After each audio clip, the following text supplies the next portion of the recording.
학교에서 하는 거니까 정치적으로 하지 말고 학술적으로 좀 해보도록 하겠습니다. 진취적 국가 그렇게 플랜카드에 붙어 있는데 뭐가 진취적 국가냐 뭐 그렇게 들어가기 전에 우선 제가 오늘 준비한 소주 어떤 정치 이념과 국가와의 관계는 어떻게 되는 걸까?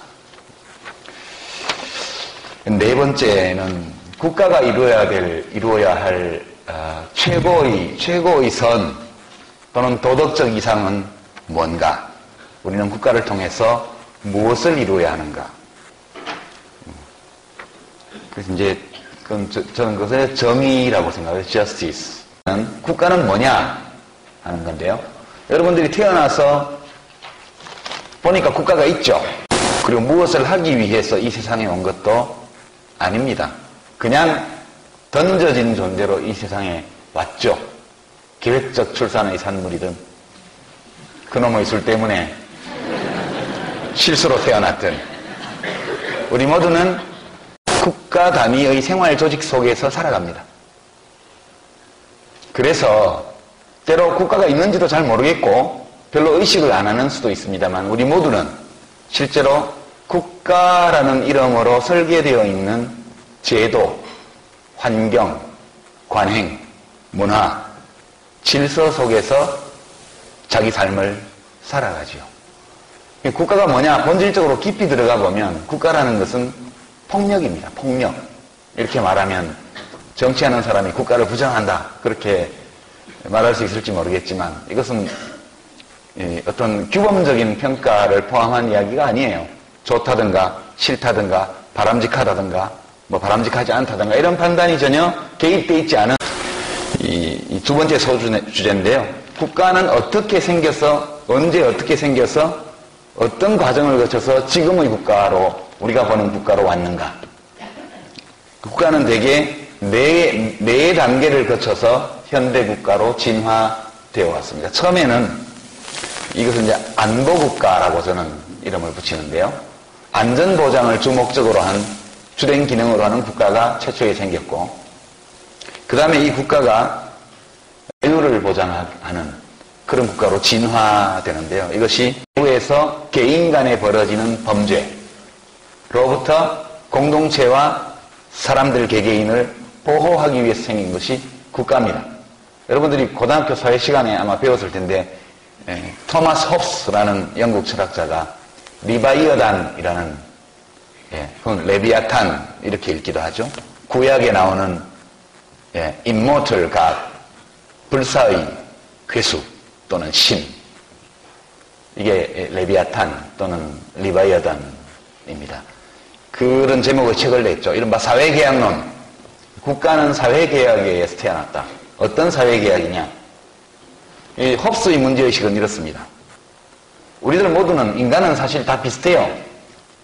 능력도 비슷하고 100m를 9초 8호인가요? 뛰는 우사인 볼트나 한 20초에 뛰는 저나 사실 큰 차이는 아니죠. 별 차이 아니에요. 그렇게 큰 차이가 나지는 않습니다. 어떤 사람은 재산이 수십조 원이고 어떤 사람은 굶어 죽을 정도로 돈이 없을 정도로까지 능력 차이가 나는 건 아니죠. 그리고 사람들의 소망은 다 비슷해요. 맛있는 거 먹고 싶고 피곤하면 자고 싶고 멋진 옷 입고 싶고 그죠? 아주 잘생긴 예쁜 배우자를 만나고 싶고 자녀를 건강하게 낳아서 잘 살고 싶고 되게 사람의 욕망은 비슷합니다. 그러니까 비슷한 능력을 가지고 태어난 사람들이 비슷한 소망을 가지고 서로 경쟁할 때 그 소망을 충족할 수 있는 수단은 제한되어 있는데 제한된 수단을 놓고 비슷한 능력을 가진 비슷한 욕망을 가진 사람들이 오로지 자기 생존을 목표로 해서 서로 경쟁하게 될 때 그때 사회는 자연상태 이른바 만인이 만인에 대해서 늑대와 같이 경쟁하는 자연상태에 있게 됩니다. 이 자연상태는 국가가 없는 상태죠.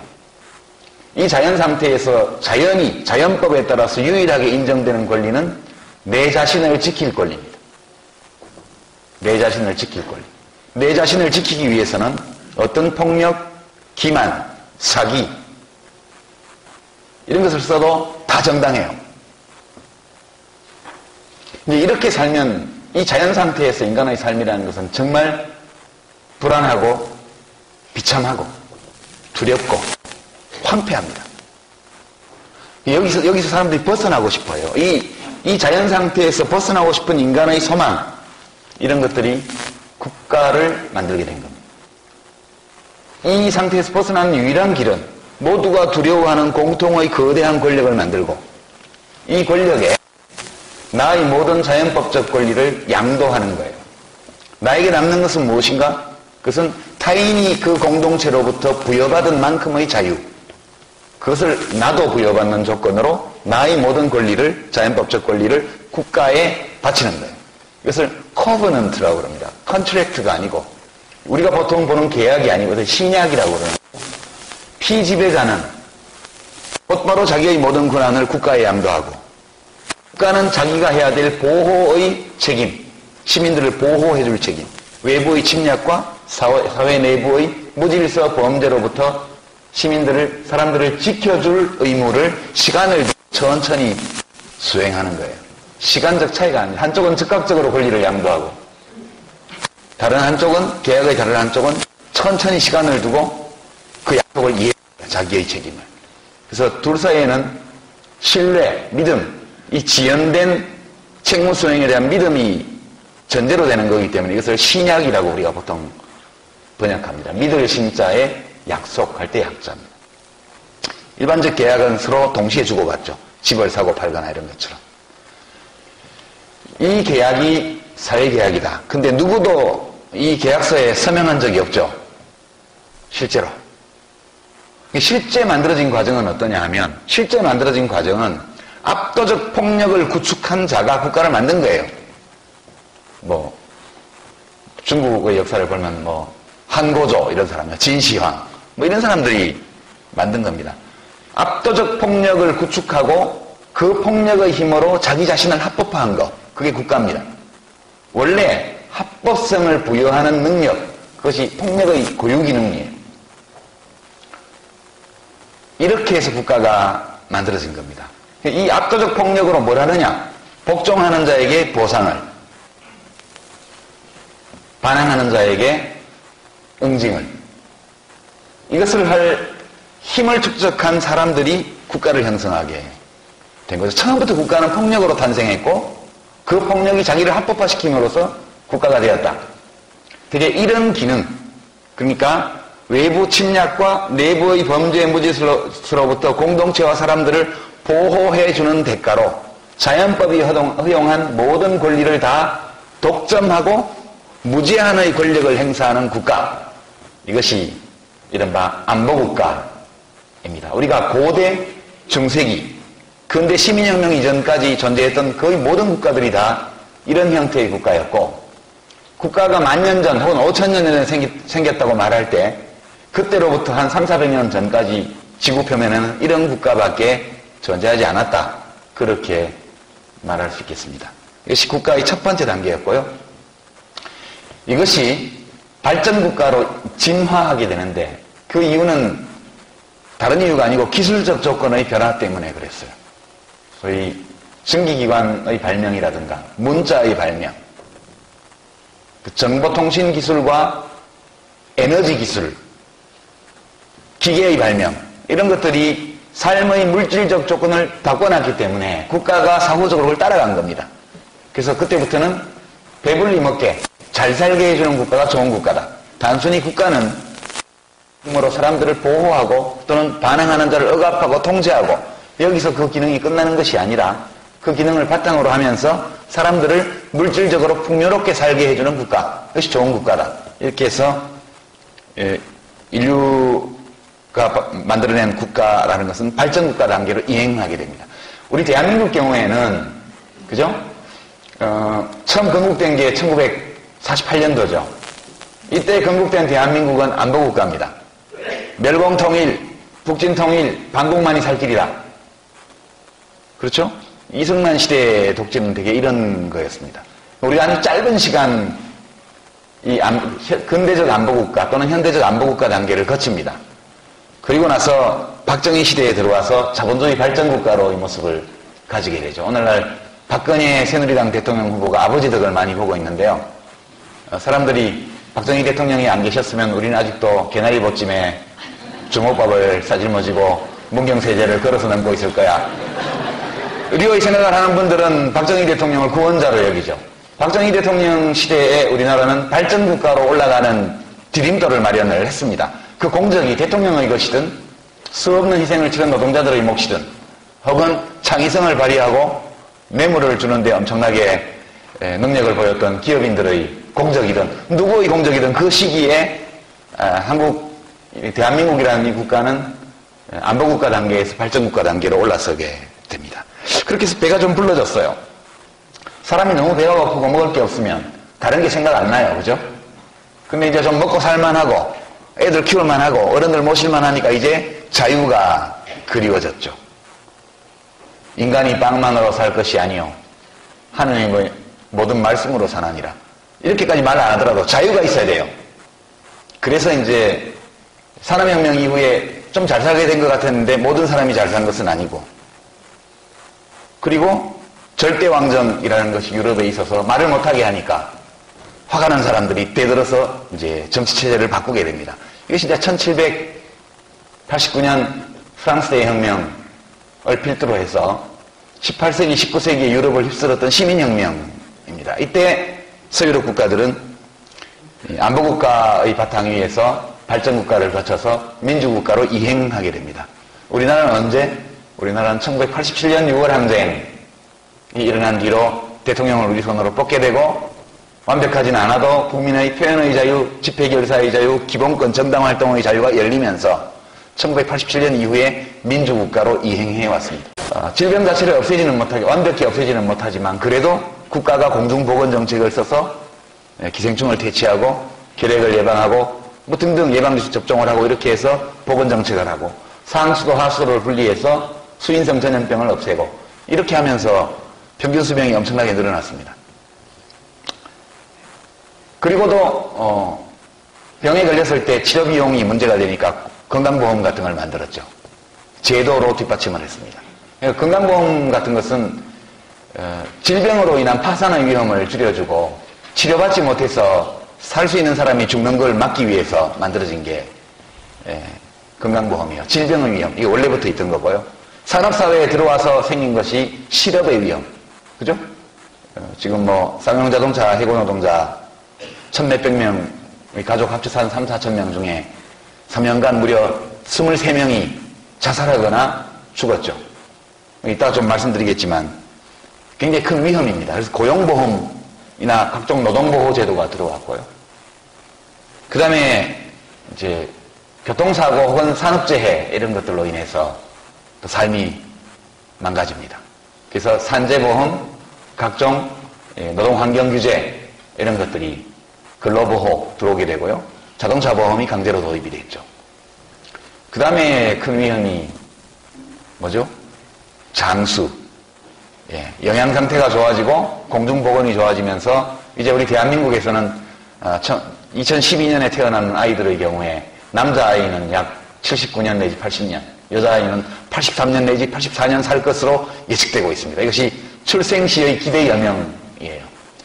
40년 전에는 이것이 40년밖에 안 됐습니다. 40년 만에 2배가 되었죠. 예로부터 장수는 축복으로 여겨져 왔습니다. 근데 장수가 꼭 축복은 아니에요. 장수는 재앙이 될 수도 있습니다.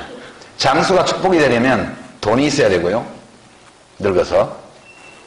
그 다음에 건강해야 되고요. 그리고 자기 삶의, 노년의 삶의 의미를 느낄 수 있어야 돼요. 그 셋 중에 어느 하나가 없거나 셋 다 없으면 장수는 재앙이 됩니다. 그래서 이걸 막기 위해서 국민연금 제도가 만들어졌죠. 그 외에 모든 어린이들에 대한 보통교육제도 있죠? 뭐 요새 무상급식 포함해가지고 이런 보편적 복지제도, 사회보험 이런 것들이 전부 시민들 개개인을 사회적 위험으로부터 보호하기 위해서 만들어진 거예요. 이것이 잘 발달된 나라가 바로 복지국가입니다. 복지국가는 돈 없는 사람, 가난한 사람에게 뭘 막 주는 게 아니에요. 그것은 구체적인 내용 중에 하나에 불과한 것이고, 복지국가의 본질적인 기능은 사회적 위험으로부터 시민들 개개인을 국가가 지켜주는 것. 그것이 복지국가의 핵심 내용입니다. 여하튼 국가는 이 4단계를 거쳐서 앞으로 뭐가 나올지 모르죠. 아직 모릅니다. 미래는. 제레미 퍼킨이라는 분이 공감의 시대 혹은 제3차 산업혁명 이런 책에서 얘기해놓은 것처럼 정보통신혁명과 에너지혁명이 동시에 더욱 조직적으로 진행되게 되면 우리 삶이 어떻게 달라질지 아무도 모릅니다. 국가 조직이 어떤 변화를 겪게 될지 지금 예측하기 어려워요. 근데 현재까지 농업혁명과 산업혁명 그리고 정보통신혁명의 초입에 있고 이제 에너지혁명이 막 시작되려고 하는 이 시기까지 국가의 진화는 대개 이 4가지 단계를 거쳐왔고 우리 대한민국은 1948년부터 시작해서 2012년까지 불과 약 60년의 세월 동안 이 4단계를 다 통과하고 있습니다. 이제 3번째 단계를 지나서 4번째 단계로 가느냐 마느냐 여기에 지금 논쟁의 초점이 와 있는 단계다. 물론 안보 한반도는 전쟁 위험이 있으니까 100% 확실한 건 아니에요. 발전국가 이것도 좀 잠재 성장률이 3% 미만으로 내려왔다 그러니까 앞으로 고성장을 기대하기는 어려워요. 그리고 민주국가 대통령이 특이한 분이 되시면 금방 후퇴하더라고요. 그냥 복지국가 이걸로 빨리 이행을 해야 되는데 지금 질척거리고 있죠. 이행 못하고 여러 가지 이유 때문에. 그렇게 좀 여러 가지 혼돈스럽고 부족한 점이 많지만 그래도 전체적으로 보면 약 반세기 동안의 짧은 시간에 아주 빠르게 서유럽 국가들이 한 400년에 걸쳐서 겪었던 일들을 모두 다 겪으면서 지금 와 있습니다. 그래서 우리가 제정신이 아니죠. 300년을 30년 만에 산 사람이 어떻게 제정신일 수 있겠습니까? 그래서 우리 대한민국은 이 4가지 국가의 진화 단계의 모든 특성이 동시에 존재하는 나라입니다. 동시에. 좀 특이하죠? 이런 나라는 전 세계에 별로 없는 것 같아요. 아주 고색창연한 북진통일론부터 시작해가지고요. 이 스웨덴, 노르웨이, 핀란드 이런 데처럼 만들자고 하는 복지국가론까지 온갖 게 다 우리 사회에는 있어요. 대한민국은 매우 특이한 나라고 또 이것이 한국의 역사에 비춰보면 매우 정상적인 상황이다. 저는 그렇게 생각합니다. 자, 국가는 이렇게 이제 진화되어 왔는데 이 과정에서 보수 혹은 진보의 역할은 무엇이었나? 이렇게 이게 3번째 소주제입니다. 보수와 진보를 물리학적으로 해석하면 보수는 관성의 법칙, 머물러 있는 것은 계속 머물러 있으려 하고 움직이는 것은 계속 그 방향으로 가려고 한다. 이게 관성의 법칙이죠. 진보는 뭐냐? 운동이에요. 변화.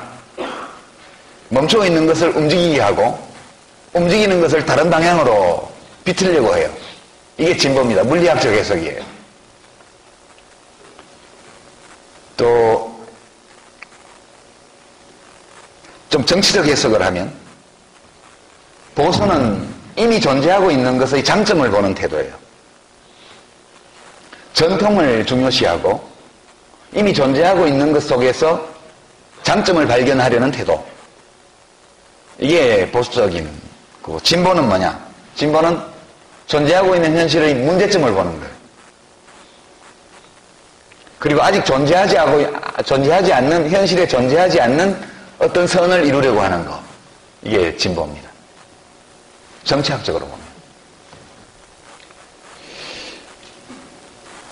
그 다음에 좀 이념적으로, 정치학적 개념보다 좀 더 좁은 이념적인 측면으로 오면, 보수는 자본주의를 지키는 게 보수고, 진보는 자본주의를 극복하는 게 진보다. 요거 이제 사회주의 체제가 망한 뒤로 나오는 표현법이고요. 예전에는 진보는 사회주의, 공산주의, 보수는 자본주의. 요게 도식이었죠. 이념적 도식. 근데 현실에 존재하는 사회주의가 다 망해버렸잖아요. 그러니까 이제 사회주의 하자 이런 얘기는 하기 힘드니까 자본주의를 극복하자 이렇게 표현하면서 자본주의를 극복하려 하지 않는 모든 진보는 다 가짜다. 그런 주장도 한쪽에 나와 있죠. 여기서 아주 보수주의와 진보주의를 특정한 경제 체제와 연관지어서 규정하는 그런 협의의 진보 보수 개념이라고 볼 수 있고요. 마지막으로 생물학적으로 진보 보수를 해석해보면 보수는 사바나의 원리에 따르는 게 보수고요. 예, 진보는 지성의 원리에 따르는 게 진보입니다. 이게 무슨 말인지 혹시 아세요? 잘 모르겠죠? 제가 최근에 나온 책 중에 지능의 사생활이라는 책이 있는데 물론 그 책만이 아니고 공감의 심 이건 뭐 번역된 지 한 6년 정도 된 책인데요. 되게 뇌과학자들이나 진화생물학자들, 사회생물학자들이 쓴 책들입니다. 이 사바나 원리라는 건 뭐냐 하면 익숙한 것만 하는 거, 익숙한 거, 편한 거, 자연스러운 거를 하는 게 보수예요. 왜 사바나 원리라고 하느냐? 그럼 여러분 최초의 인간, 최초의 호모사피엔스, 이브가 어디에서 났는지 아시죠? 아프리카 적도 이남의 어느 지역에서 지금까지 발견된 중에는 그게 한 300만 년, 400만 년으로 추정하기도 하고요. 그러니까 최초의 호모사피엔스, 우리 종의 최초의 인물, 이 발상지가 아프리카라는 거죠. 적도 이남의 사바나 기후 지역. 사바나라는 것은 평원과 숲의 중간지대예요. 관목숲과 키 큰 나무와 그리고 소떼 이런 것들을 여러분 생각하시면 될 거예요. 인간은 호모사피엔스는 아주 오랜 세월 동안 사바나 기후에서 살았고 거기서 개체수가 많이 늘고 나서 서식지와 영역 다툼을 하면서 밖으로 이주하기 시작합니다. 그래서 북에는 추적이 안 되지만 목에는 추적이 되죠. 생물학적으로는 여성을 중심으로 한 호적 제도가 맞다고 그래요. 북에는 확인이 안 되기 때문에. 결국 미토콘드리아 DNA를 추적해서 최초의 인간, 이브가 어디에서 왔느냐를 추적한 결과 이게 사바나 원리입니다. 사바나에서 오랫동안 작은 단위의 어떤 조직으로 생활해오던 이 습성, 우리들의 뇌는 이 시대에 만들어졌다는 거죠. 그리고 우리가 보는 모든 문명은 아무리 길어도 10,000년, 짧으면 5,000년. 최근에 우리가 보는 이 모든 것들, 사회복지제도를 만드는 거, 이런 거는 굉장히 부자연스러운 거예요. 이거는 진화의 역사에서 보면 거의 너무나 짧은 기간에 갑작스럽게 벌어진 일이기 때문에 우리들의 지성은 여기에 적응할지 몰라도 우리들의 유전자는 적응 못한다는 거예요. 그래서 보수는 자연스러운 거. 좀 이상하죠? 수백만 년 동안 그렇게 살아왔어요. 그래서 사형제를 폐지하기 어려운 거예요. 이에는 이, 눈에는 눈. 이 함무라비 복전의 원리가 실제로 수백만 년 동안 인간의 삶을 지배했던 행동 양식이고 이것이 우리들의 유전자에 각인되어 있기 때문에 이 본능적 복수심, 사람을 죽이지 않으면 죽여야 돼. 이게 사바나 원리예요. 사형제도의 존재가 강력범죄를 억제하지 못한다는 온갖 통계를 찾아내는 거 이런 건 굉장히 부자연스러운 일이에요. 그죠? 그런 거예요. 사회복지학으로 박사학위를 따는 거 이런 것은 굉장히 부자연스러운 거예요. 이건 괴상한 일이에요. 그래서 이 이야기가 좀 더 길어지지만 우리들의 뇌의 대부분은 사실은 사바나 시대 또는 그 이전 오리너구리 시절 또는 더 거슬러 가서 파충류 시절에 만들어진 거예요. 우리들의 뇌간은 파충류 시절에 만들어졌고요. 림빅 시스템, 변연계라고 해마 이런 우리들의 장기 기억 장치를 비롯해서 사랑할 때 활성화되는 부분 이런 부분들은 되게 원시 포유류 단계에 만들어졌고요. 되게 고급 영장류, 고등 영장류 시기에 와서 DNA 피질이 만들어졌고 영장류 중에서도 인간이 가장 발달한 DNA 피질을 보유하고 있죠. 근데 이제 이렇게 어울려 사는 것이 국가인데 국가는 뭐 해야 돼? 종국적으로. 국가가 이렇게 내단으로 진화해 왔다고 말할 때 우리가 현재 상황에서 국가는 무엇을 해야 되는가? 라고 묻는다면 사람들은 보통 이걸 좀 착각을 많이 해요. 국가와 개인은 다릅니다. 개인은 이제 개인의 어떤 최고의 이상, 개인을 중심에 놓고 볼 때 최고의 이상은 이타성이죠, 이타성. unselfishness. 그러니까 우리가 어떤 사람을 존경하냐 이렇게 말할 때 이타적 행동을 하는 사람을 존경해요. 우리 일본 사람 취객을 구하려다가 죽은 김수현 씨를 일본 사람들이 존경하는 이유. 그래서 이타성 때문에 그렇습니다. 자기 자식을 살리려다가 죽은 사람에 대해서는 사람들이 연민과 동정을 표할지언정 존경까지는 안 해요. 그러나 유전적 근친성이 없는 사람을 위해서 자기 목숨을 바쳤기 때문에 존경하는 겁니다. 마하트마 간디, 데레사 수녀, 또 남아공의 넬슨 만델라, 이런 분들을 우리가 왜 존경합니까? 그분들의 정치적 신념이나 소신을 다 떠나서 그분들의 삶이 보통 사람들로서는 흉내낼 수 없는 이타성을 구현하고 있기 때문에 우리가 개인을 중심에 놓고 볼 때 최고의 도덕적 이상은 이타성이라고 말합니다. 되게 많은 사람들이 동의하죠. 그럼 국가도 이렇게 해야 돼요. 천만의 말씀. 국가는 이렇게 못합니다. 왜냐하면 국가는 처음에 말씀드린 것처럼 이것은 합법적이고 정당하다고 간주되는 폭력 시스템이에요. 물리적 강제력을 그 본성으로 하는 어떤 제도, 인간 조직에 대해서 이타성을 요구하는 것은 근원적으로 불가능한 이야기입니다. 이걸 혼동하게 되면, 이것도 어떤 분들은 또 비판할지 몰라요. 해외 파병은 무조건 나쁜 거다. 도덕적으로 보면 나쁘죠. 나쁜 파병이 많죠. 그러나 국가는 영혼을 구제하기 위해서 있는 존재가 아니에요. 국가는 도덕적, 우리가 보통 개인 차원에서 이야기하는 도덕적 선을 구현하는 행위는 아니라고 저는 생각합니다. 국가는 폭력을 가지고 일하는 조직이에요. 그때 국가를 중심에 놓고 볼 때 최고의 도덕적 이상은 뭐냐? 그것은 정의를 실현하는 겁니다. 정의. 포괄적으로. 왜냐하면 실제 국가가 아무 일도 우리가 사는 세상이 정의롭지 못할 때 이 원인은 되게 두 가지입니다. 첫 번째는 국가 자신이 불의를 저지르고 있거나 국가 자신이 또는 국가라는 건 추상적인 공동체니까 실제로는 국가의 권력을 장악하고 있는 사람들의 집단이 불의를 저지르거나 그죠? 또는 국가가 사람들 사이에 정의롭지 못한 관계가 성립되어 있는 것을 방관하거나 이럴 때 정의가 짓밟힙니다. 국가는 사람들 사이에 정의로운 관계를 수립하는 것을 최고의 도덕적 이상으로 여깁니다. 그런 보면 이제 너무 추상적인가요? 한번 사례를 들어볼게요. 국가가 불의를 방관하거나 혹은 방조하는 사례, 이것은 비정규직 제도에 대해서 그렇게 말할 수 있습니다. 지금 현대자동차 성전탑 위에 올라와서 매달려 있는데요. 현대자동차가 소위 하청업체라고 그래서 사내 하청을 하면서 그 하청회사 소속 노동자와 현대 소속 노동자들을 같은 라인에 투입해서 차를 만들었잖아요. 똑같은 일을 하면 똑같은 보상을 받아야 된다. 이것이 우리가 사바나 시대 이래 가지고 있던 원칙이에요. 직관적 도덕률. 근데 한 사람은 현대 소속이라서 연봉 6천, 다른 사람은 똑같은 일을 하는데 하청회사 소속이어서 연봉 3천.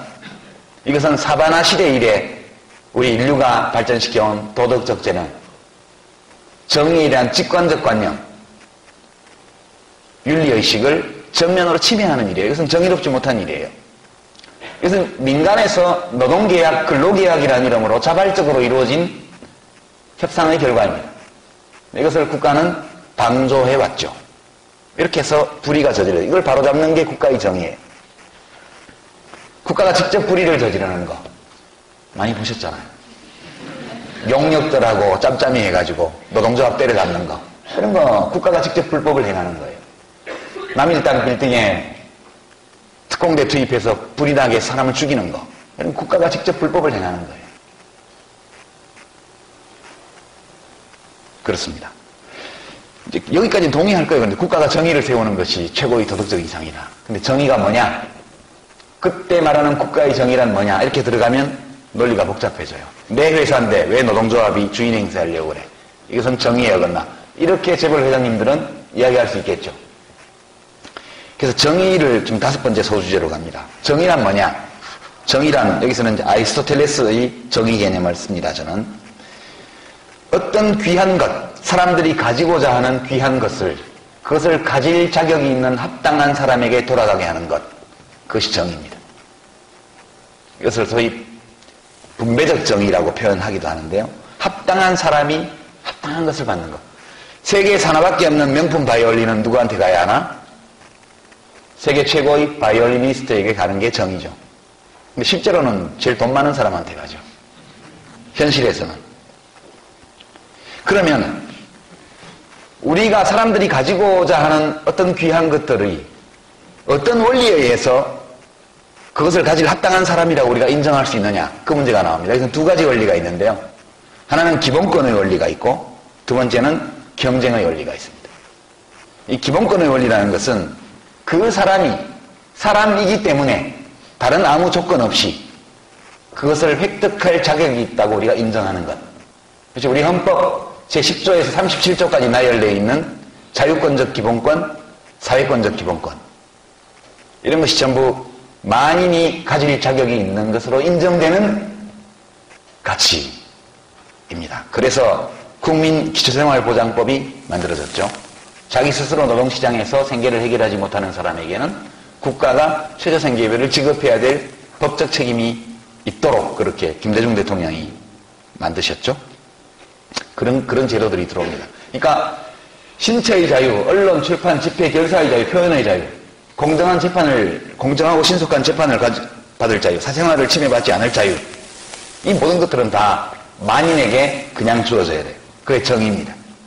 이걸 침해하면 국가가 불의를 저지르는 게 됩니다. 지금 이 정권은 수없이 많은 불의를 저지르고 있죠. 사회권적 기본권. 모든 국민은 인간다운 생활을 할 권리가 있다. 모든 국민은 똑같이 존엄한 존재이다. 차별받아서 명예 역시 사회 속에서의 경쟁을 통해서 얻어집니다.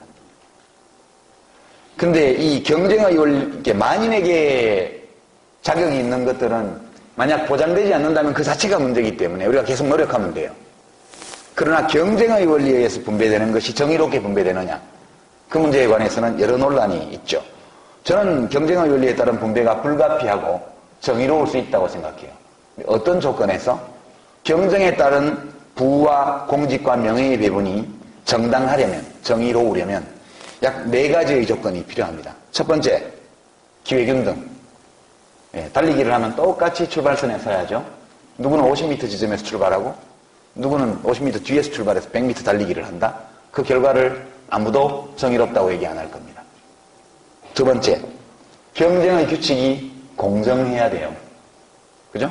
한쪽은 맨발로 공을 차고 다른 쪽은 아디다스 축구화를 신고 공을 찬다면 그 축구 시합의 결과를 정의롭다고 여길 사람 아무도 없겠죠. 또는 한 팀은 11명이 뛰고 다른 팀은 5명이 뛰도록 해서 축구 시합을 한다? 그것도 안 되겠죠. 경쟁의 규칙이 공정해야 돼요. 세 번째, 반칙이 배제돼야 됩니다. 반칙.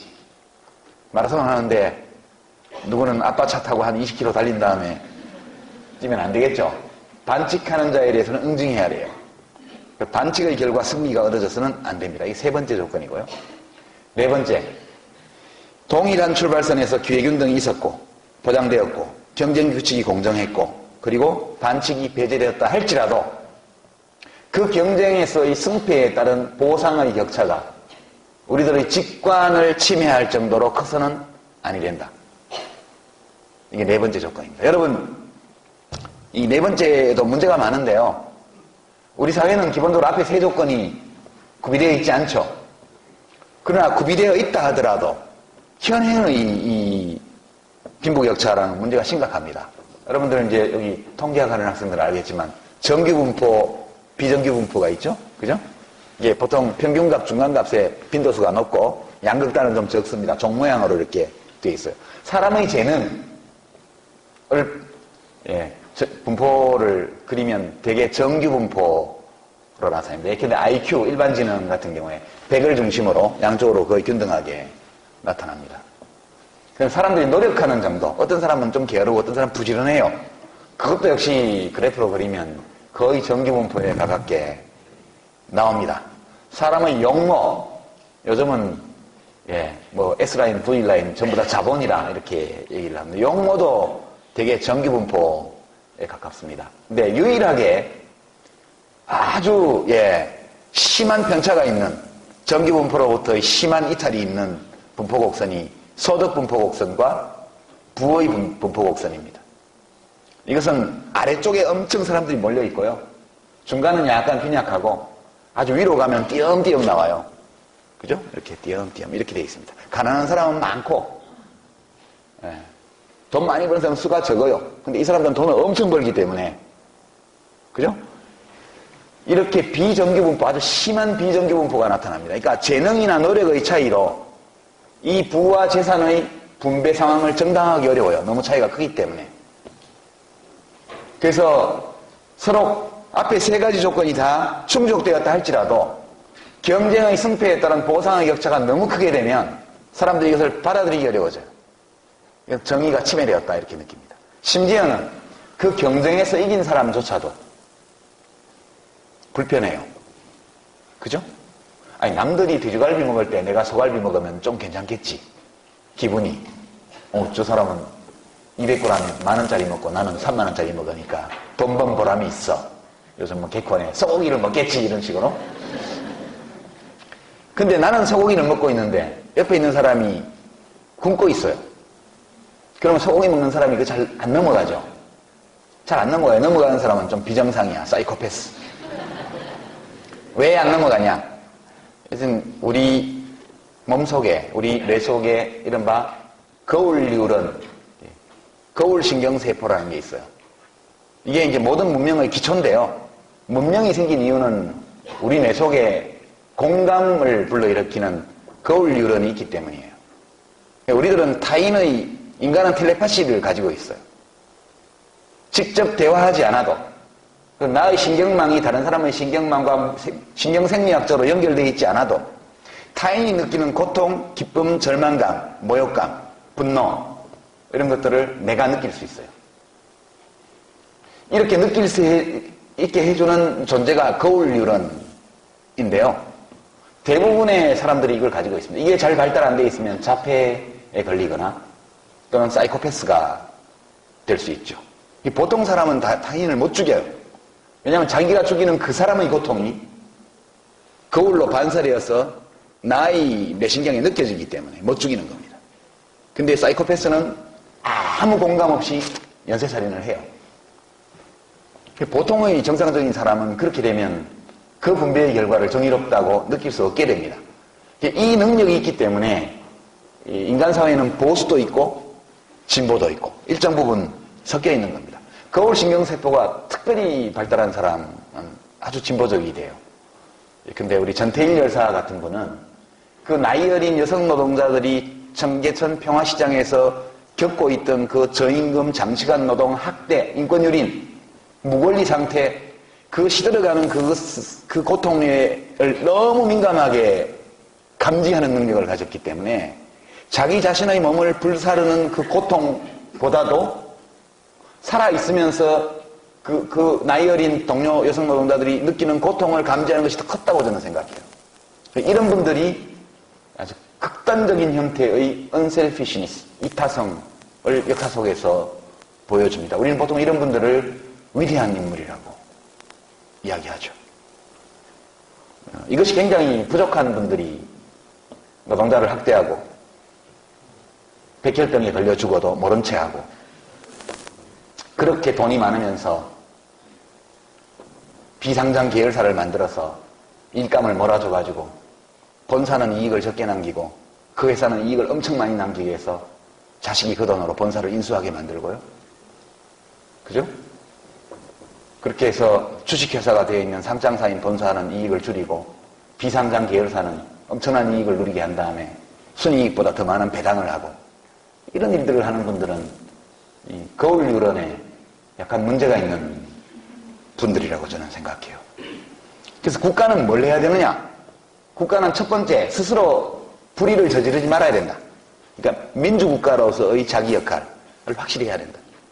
두 번째, 사람들 사이에 정의로운 관계가 수립될 수 있도록 민주적으로 개입해야 된다.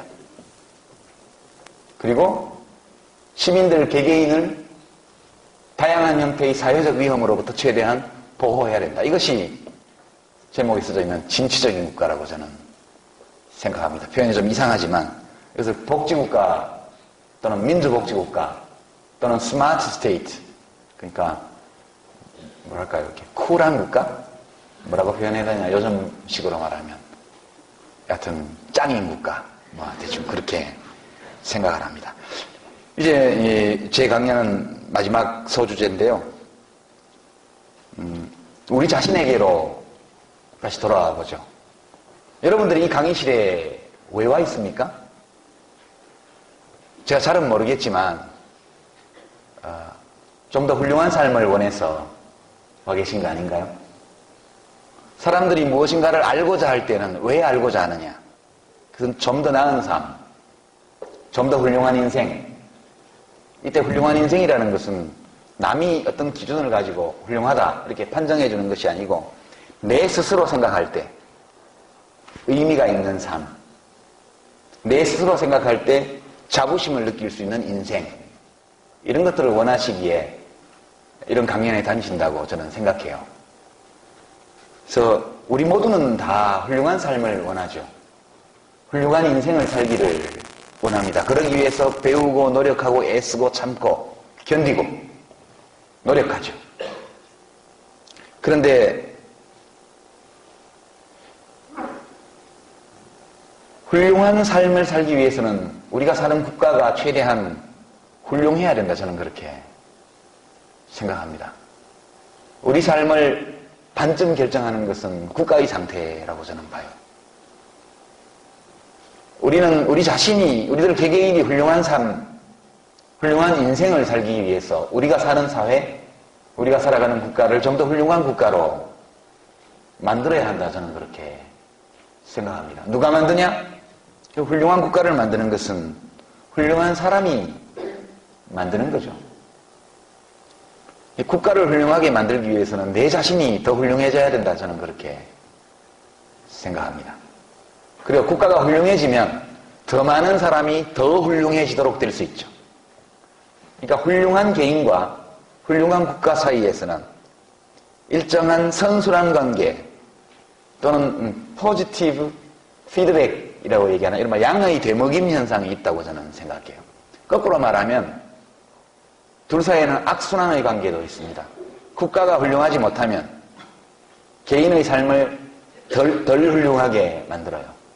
개인의 삶이 덜 훌륭해질수록 국가도 더욱 덜 훌륭해집니다. 믿을 수 없는 일인데요. 우리 역사에서는 그런 일이 많죠. 똑같은 미국 국민들이 부시도 뽑고 오바마도 뽑잖아요. 똑같은 국민들이 김대중 노무현도 뽑고 우리 카카도 뽑잖아요. 똑같은 국민들이 1980년도에는 5공화국 국민투표에 96% 투표율에 92% 찬성, 92% 투표율에 96% 찬성? 어느 건지 모르겠는데 오래돼서 그렇게 5공화국 헌법을 찬성해줬던 국민들이 불과 7년 후에 6월 항쟁을 일으키잖아요. 국가 또는 조직, 사회와 개인 사이에는 선순환, 악순환이 다 가능하다고 저는 믿습니다. 히틀러가 등장하기 전에 독일에는 발마 공화국이라는 훌륭한 민주공화국이 있었습니다. 그 사회민주당이 제1당 중도좌파 연정의 집권당이었어요. 그러다 나치가 들어왔죠. 히틀러는 선거로 선출된 권력자였잖아요. 그리고 선거제도를 없애버렸죠. 크메르루즈 이른바 킬링필드 여러분 아시죠? 약 1000만이 안 되는 국민 가운데 약 300만 명을 죽였다고 그럽니다. 최근에 그 관계자 한 사람이 나이가 들어서 잡혀서 재판을 받고 있는데 아주 훌륭한 학교 선생님이었어요. 혁명이 나기 전에는. 이게 무엇인가, 우리들의 마음속에는, 우리들의 내면에는 두 가지가 다 있는 것 같아요. 사바나와 지성, 이 두 가지가요. 못된 국가, 비천한 국가, 악을 저지르는 국가는 사람들을 계속 개개인들을 사바나로 몰아댑니다. 인간의 숨겨진 야만성, 야수성, 공격성, 탐욕 이런 것들이 표출되도록 만들죠.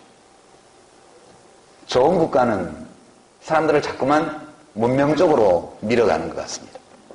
배려, 존중, 헌신, 사랑, 이런 쪽으로 사람들을 밀어나가죠.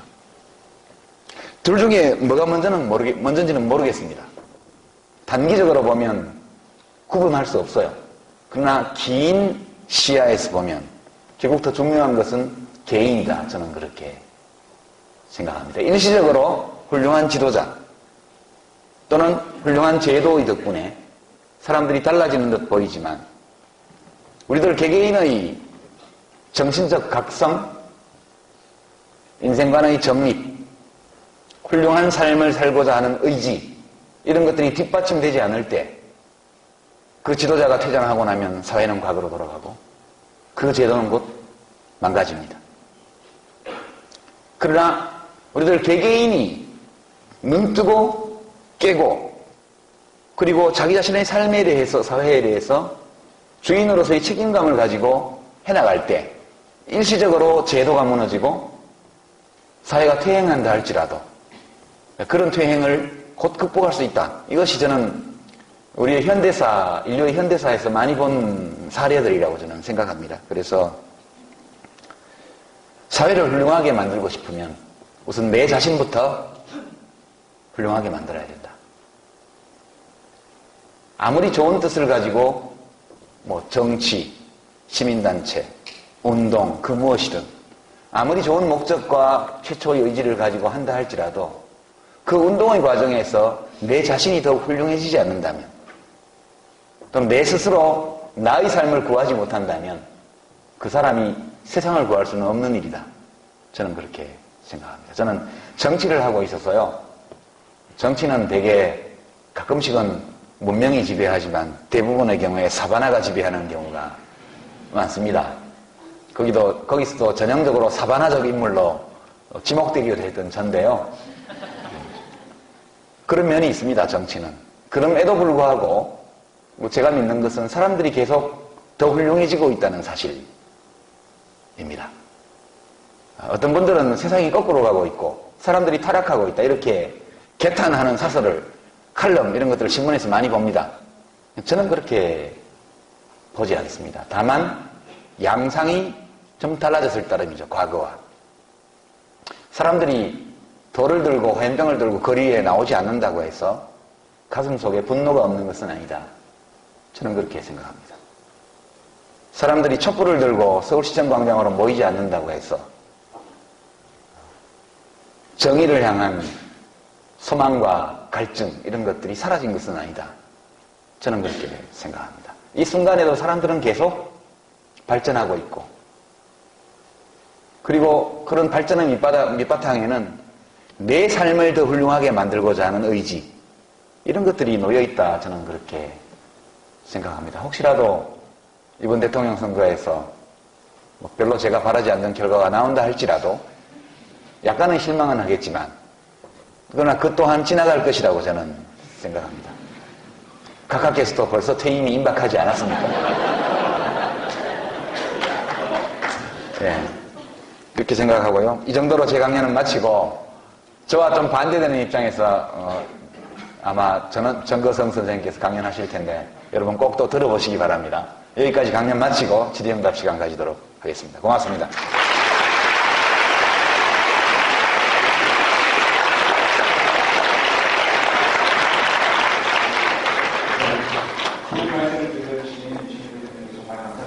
질의응답 시간 가지도록 하겠습니다. 시간이 한 5분 정도 질의응답 받을 거고요.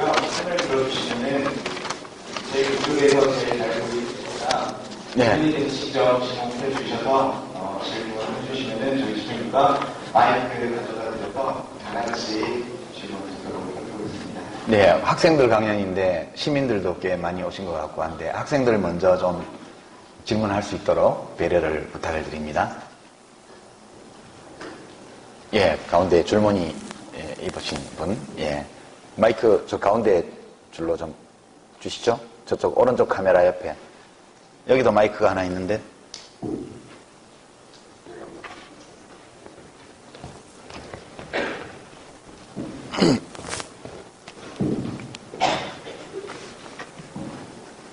네, 안녕하세요. 저는 가톨릭대 학생이고요. 사회복지학과 학생입니다.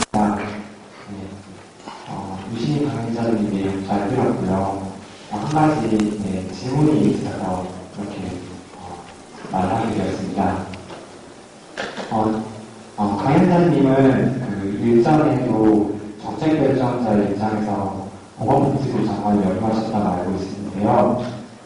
직접적으로 복지 정책을 입안하고 복지 정책을 다룬 경험이 있다고 저는 알고 있습니다.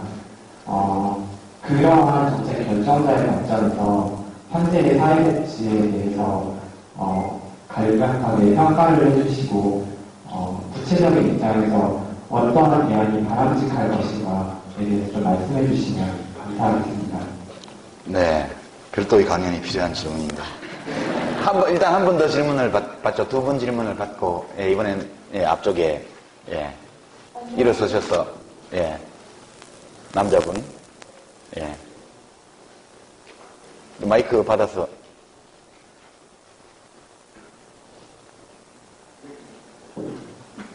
강철대 법학과 학생인데요. 말씀하시면서 국가 발전 단계를 11개를 말씀하셨는데, 단순하게 보수다, 진보다 이렇게 나눠서 이렇게 말씀하셨는데, 먼저, 국가가 복지 같은 걸 할 때, 예를 들어서 독일 같은 경우도 비스마르크가 먼저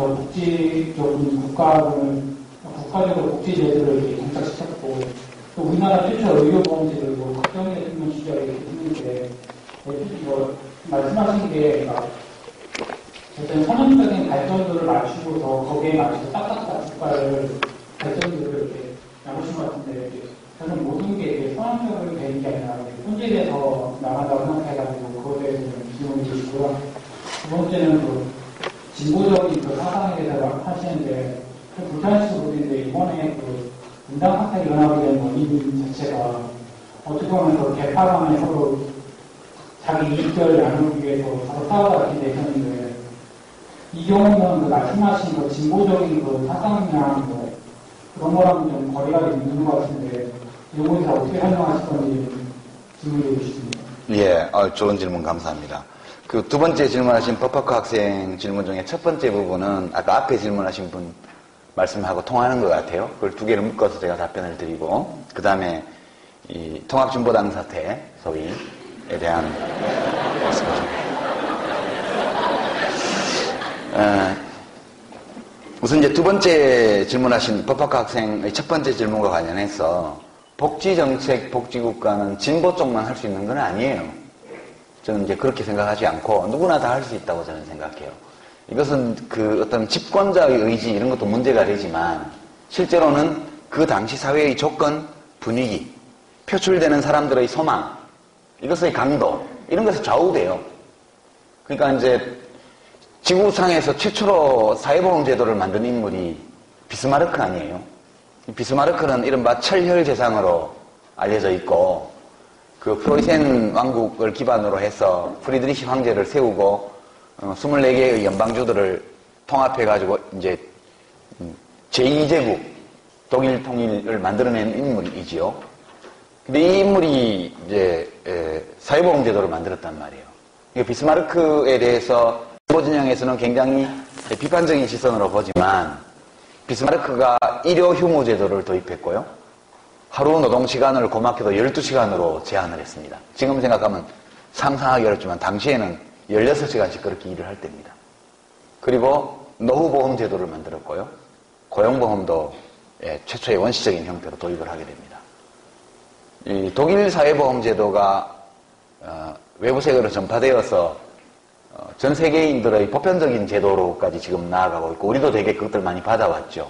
비스마르크가 왜 했을까? 비스마르크가 착했어? 그건 아니죠. 비스마르크는 지극히 보수적인 또는 전체주의를 신봉하는 인물이었는데, 당시 소위 민중들의 요구가 너무 거셌기 때문에 결국은 그 힘이 비스마르크로 하여금 이 제도를 도입하게 한 거죠. 물론 훌륭한 일입니다. 이제 사실인지는 모르겠는데 제가 독일 유학 시절에 들은 에피소드인데요. 제가 이거 누구한테 물어봤어요. 비스마르크가 왜 이걸 했냐. 그랬더니 그 당시에는 공산주의 운동, 사회주의 운동이 독일 사회를 휩쓸었는데, 그 당시 제국의회 첫 선거에서 독일 사회민주당, 그때는 혁명주의 정당입니다. 그게 제1당이 바로 됐거든요.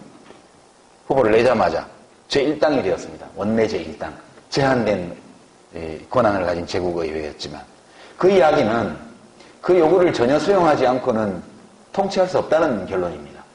그래서 비스마르크가 이제 노후보험하고 이런 거 도입하자고 그러니까 막 강요들이 반대를 합니다. 안 됩니다, 각하. 뭐 국가 재정이 어렵고 뭐 어쩌고 저쩌고 흔히 듣는 얘기죠. 그 비스마르크가 물어봤다고 그래요. 당신 같은 노동자들 말 안 들어서 요새 고민이 많지? 예, 각하. 뭐 각지에서 폭동이 일어나고 난립니다. 그럼 너 같으면 노후보험이 있을 때하고 없을 때하고 언제 말 잘 들을 것 같아? 그 노후보험이 있을 때 말 잘 들겠죠. 그러니까 도입해야지. 도입하란 말이야. 그러니까 뭔가 노동자들이 무엇인가를 현실 속에서 누리게 해줌으로써 그 사람들의 삶을 더 안전하게 만들고 안정되게 만들므로써 통치할 수 있다. 이 철학이 비스마르크의 철학이에요.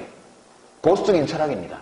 비스마르크가 만든 국가를 독일어로는 그 옛날 옛적의 좋았던 아버지 국가, 그렇게 독일어 표현인데 번역하면 그렇게 됩니다. 아버지 국가예요. 이 자상한 아버지, 자식들을 잘 챙겨주는, 가부장적이고 권위주의적이고 보수적이죠.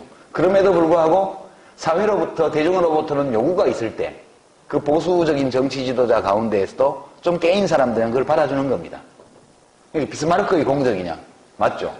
근데 비스마르크가 그 일을 왜 했냐? 사람들이 투쟁했기 때문에 된 거고요.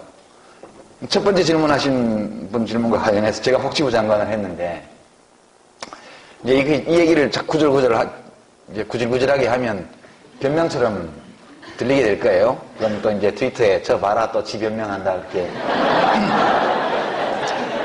얘기가 나올 텐데 이제 이런 겁니다. 압력이 있어야 돼요. 밑에서부터의 압력이. 아래로부터의 압력이 있어야 됩니다. 왜냐하면 저항이 있기 때문에. 반대하는 세력들이 강력하게 존재하기 때문에. 그러니까 참여정부 당시에 증세 이런 얘기는 지역자도 못 꺼냈고요. 복지 예산을 좀 확대하는 것도 맨날 좌파, 친북 좌파 정권, 뭐 사회주의 정책이라고 비난받았습니다. 그 이제 또 진보 진영 쪽에서는 또 반대하는 이유가 있죠. 신자유주의 그래서 공격하고. 그러면 장관이 됐는데 될 때도 굉장히 애로사항이 많았어요.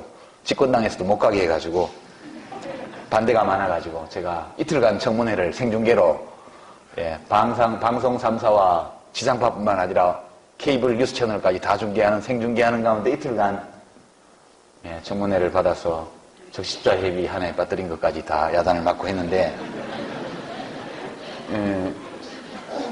압력이 있어야 돼요. 아래로부터의 압력이, 밖에서부터의 압력이. 그러니까 제가 2월 달에 장관 임명을 받고 나서 4월 달에 그 당시에는 국가재원배분회의라는 게 있었습니다. 그러니까 대통령과 국무위원들이 모여서 내년도 예산안 편성을 할 때 각 부처의 실링, 그러니까 각 부처의 밥그릇 크기를 정하는 회의예요. 근데 거기는 국무위원들이, 장관들이 메모지 하나 못 갖고 들어갑니다. 자료를 갖고 갈 수가 없어요. 맨몸으로 백지하고 연필만 들고 들어가는 회의입니다. 그럼 기획예산처에서 내년도 예산안과 관련된 개혁과제, 그래서 쭉 브리핑을 합니다. 그렇게 하고 각 부처의 실링을 제안을 하죠. 그러면 이제 돈이 너무 적다 이렇게 아우성을 쳐야 돼요. 거기서 각 장관들이 그걸 이제 논증을 해야 돼요. 근데 제가 그때 직면했던 상황은 이런 겁니다. 10대 예산, 불합리한 예산 집행이 되고 있는 10개 사업을 기획예산처에서 브리핑을 했는데 6개가 보건복지부 거였어요. 그 얘기는 무슨 얘기냐? 야, 돈 달라 소리 하지 마. 그런 뜻입니다. 제가 그 6가지의 과제에 대해서 금년 중에 다 하겠다고 대답을 했어요. 다 하겠다고. 요구하는 대로 다 할 테니 돈을 3조 원 정도 더 주라. 그래서 어디 필요하냐? 기초노령연금 만들어야 되고, 그리고 장기요양보험 도입해야 되고, 중증장애인 활동보조인제도 도입해야 되고, 중증장애인 생활수당 올려야 되고, 그 다음에 해외 입양 제로 플랜, 그래서 국내 입양 확대해야 되고, 입양가정 지원해야 되고 등등 이걸 쭉 나열을 하고 엄청 싸웠습니다. 그때 싸웠던 게 이제 이런 논리였죠. 노무현 대통령 참여정부의 마지막 연도가 2007년은 제가 그때 2006년도였으니까요. 2008년도는 정권교체가 되고 난 뒤니까 2007년도가 사실상 마지막 연도인데 이 2007년 예산안 어디에 참여정부의 색깔이 있느냐? 없잖냐? 그래서 싸워서 제가 1조 7천억 원을 더 받아왔거든요. 기초노동연금 3조 원 빼고. 그러니까 그게 그러면 왜 가능했느냐 하면 대통령이 밀어줬으니까 가능했죠. 대통령이 돈 더 주라 했거든요. 대통령이 왜 더 주라 했냐? 뭐 대통령님 후보 시절에 어르신들 제가 잘 모시겠습니다. 노무현이가 해놓고 잘 모신 거 뭐 있습니까? 뭐 애 낳으십시오. 노무현이가 키워드리겠습니다. 뭐 해줬는데요? 이렇게 해갖고 이제 정치인으로서 이러시면 안 된다 이런 걸 굉장히 압박을 많이 하고 밖에서도 바람을 넣고 해서 그렇게 된 겁니다. 근데 안 된 것도 많죠. 하려고 했지만. 결국은 제가 이제 사회투자국가론을 펴고 했던 이유 중에 하나도 어떻게든 보수파를 설득을 해야 돼요. 찬성은 못 해주더라도 돌 들고 다니면서 반대는 못 안 하도록 해야 될 거 아니에요. 근데 그 당시에는 정말 지식사회, 언론계에도 보수 진영의 힘이 셌습니다. 예.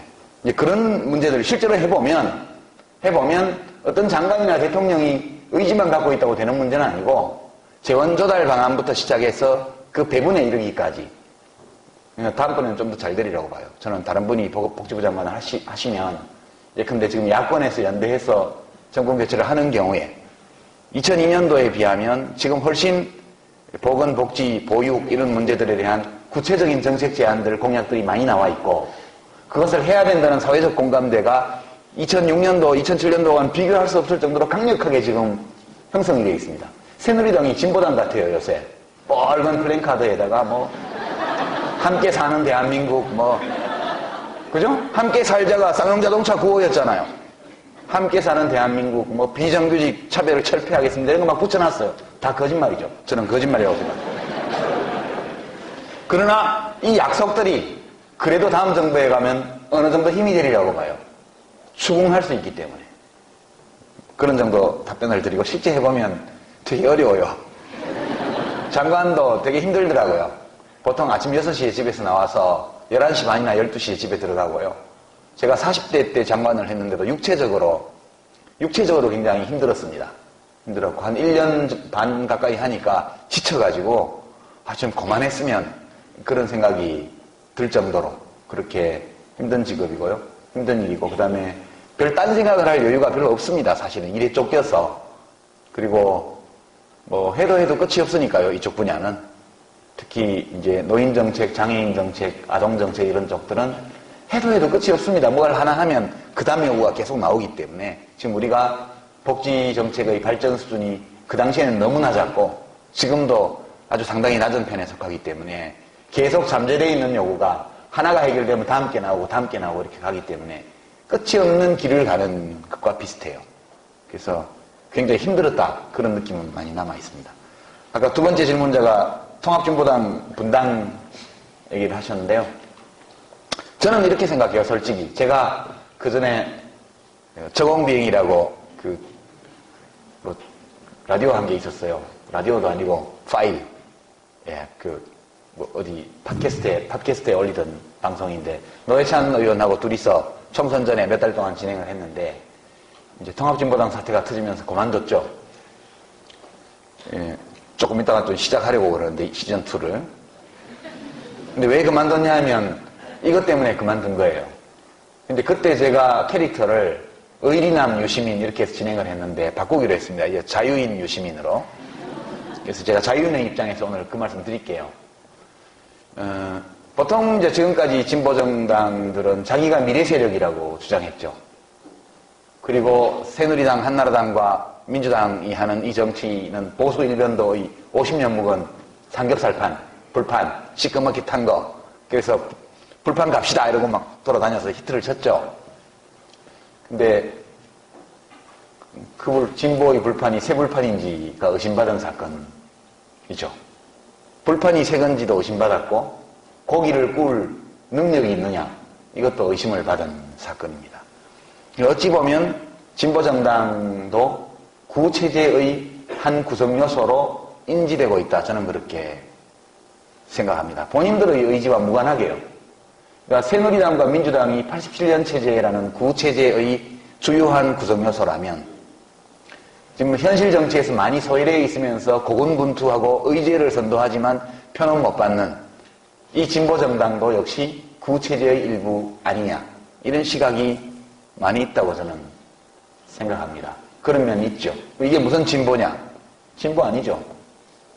진보라는 것은 계속적으로 변화해 나간다는 뜻입니다. 근데 진보 진영 안에도 보수가 있어요. 진보적 보수인데요. 이 지배적 문화양식, 사고방식, 행동방식이라는 것은 한 사회 전체든 그 사회를 구성하는 작은 공동사회에 있었던 어떤 지배적인 사고방식과 행동양식과 문화양식이 한번 자리를 잡고 나면 그것을 바꾸는 것은 매우 힘든 일이에요. 사회 전체로 보면 대한민국의 왼쪽 또는 한국 정치의 왼쪽 진보 진영이라는 이 방이지만 이 방 안에는 또 그 방 안에서 통용되는 지배적 사유방식과 행동양식과 문화양식이 있단 말이죠. 그것이 외부의 시선, 객관적인 시선으로 볼 때 너무나 부자연스럽고 잘못되었다고 지적을 해도 그 안에서 그것을 바꾸는 것은 또한 이중의 진보적인 노력이 필요하다고 생각해요. 무슨 진보적인 이념을 내걸더라도 모든 조직은 그 조직 형식과 조직의 구성원과 그 조직의 지배적인 사회방식과 문화양식이 정착되고 나면 늘 자기 자신을 성찰하면서 혁신하려고 해야 됩니다. 자기 자신의 혁신을 멈춘 순간 진보로부터 멀어진다, 저는 그렇게 생각해요.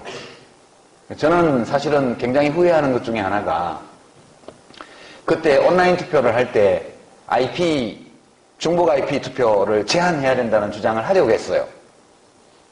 한 IP에서는 가족당원을 고려해서 4명까지만 투표를 할 수 있게 하고 4명이 넘는 중복 투표는 자동적으로 차단하도록 그렇게 하려고 했는데 그런 주장을 하는 자체를 매우 정파적인 정치활동을 하는 것으로 보는 시선, 이런 것이 너무 부담스러워서 어느 정도 하겠지, 그래 심하게 해야 하겠나, 그렇게 생각하면서 그냥 넘어갔죠. 근데 그것이 결국은 우리끼리는 있을 수 있는 일이고 서로 양해가 가능한 일일지 모르겠으나 적어도 객관적인 잣대, 우리가 가지고 있는 문명적 기준, 민주주의의 일반 원칙에 비춰볼 때 그것은 일어나서는 안 되는 일이었다, 저는 그렇게 생각합니다. 분당이 된 것은 이것을 인정하고 고치자, 매를 맞고 매를 청하고 고치자는 쪽과 잘못이 없다라고 주장하는 쪽의 충돌 때문에 분당이 된 것이고요. 굳이 분당에 나온 입장, 그리고 이제 지금은 진보정의당을 만든 입장에서 통합진보당을 지키고 계신 분들을 향해서 뭐라고 비난을 하는 것은 또한 저는 적절치 않다고 생각해요. 그러나 인간은 기본적으로 보수적이에요. 저는 그 점을 매우 중시합니다. 스스로 진보라는 정체성을 가진 사람도 본원적으로 보수적이에요. 왜냐하면 사바나 시대에 만들어진 뇌를 갖고 있기 때문에. 그래서 진보주의 정치운동을 하는 경우에도 끊임없이 진보성을 유지를 하기 위해서는 익숙한 것, 자연스러운 것, 이것과 결별할 수 있는 태도를 늘 가지고 일해야 될 것이다. 제가 좀 조심스러운데요. 왜냐하면 저는 진보정당 이제 초딩이거든요. 이제 초보 운전이잖아요. 제가 진보정당 온 지가 이제 1년도 안 됐는데. 근데 제가 자유인으로서 말씀드렸습니다. 그런 점도 이해해 주시고요. 지금 다 함께 그 벌을 받고 있죠. 통합진보당도 벌을 받고 있고, 진보정의당도 벌을 받고 있습니다. 안에서야 잘잘못을 가리자면 누구한테 더 잘못이 있느냐 이런 것이 있을 수 있겠지만 국민들 시각에서 보면 자기들끼리 문제로 다투다가 갈라선 거잖아요. 그러니까 욕 먹어야 되고 비판받아야 되고 벌 받아야 되고 고생해야 된다고 저는 생각합니다.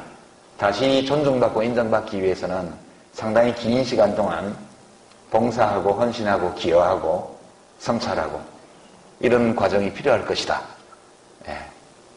그렇게 생각합니다. 그 정도 좀 중원부원 답변을 드렸습니다. 말하자니까 좀 쑥스러워서 그렇습니다. 갑자기 이제 제가 이제는 배분을 해야 되겠습니다. 정의로운 배분을.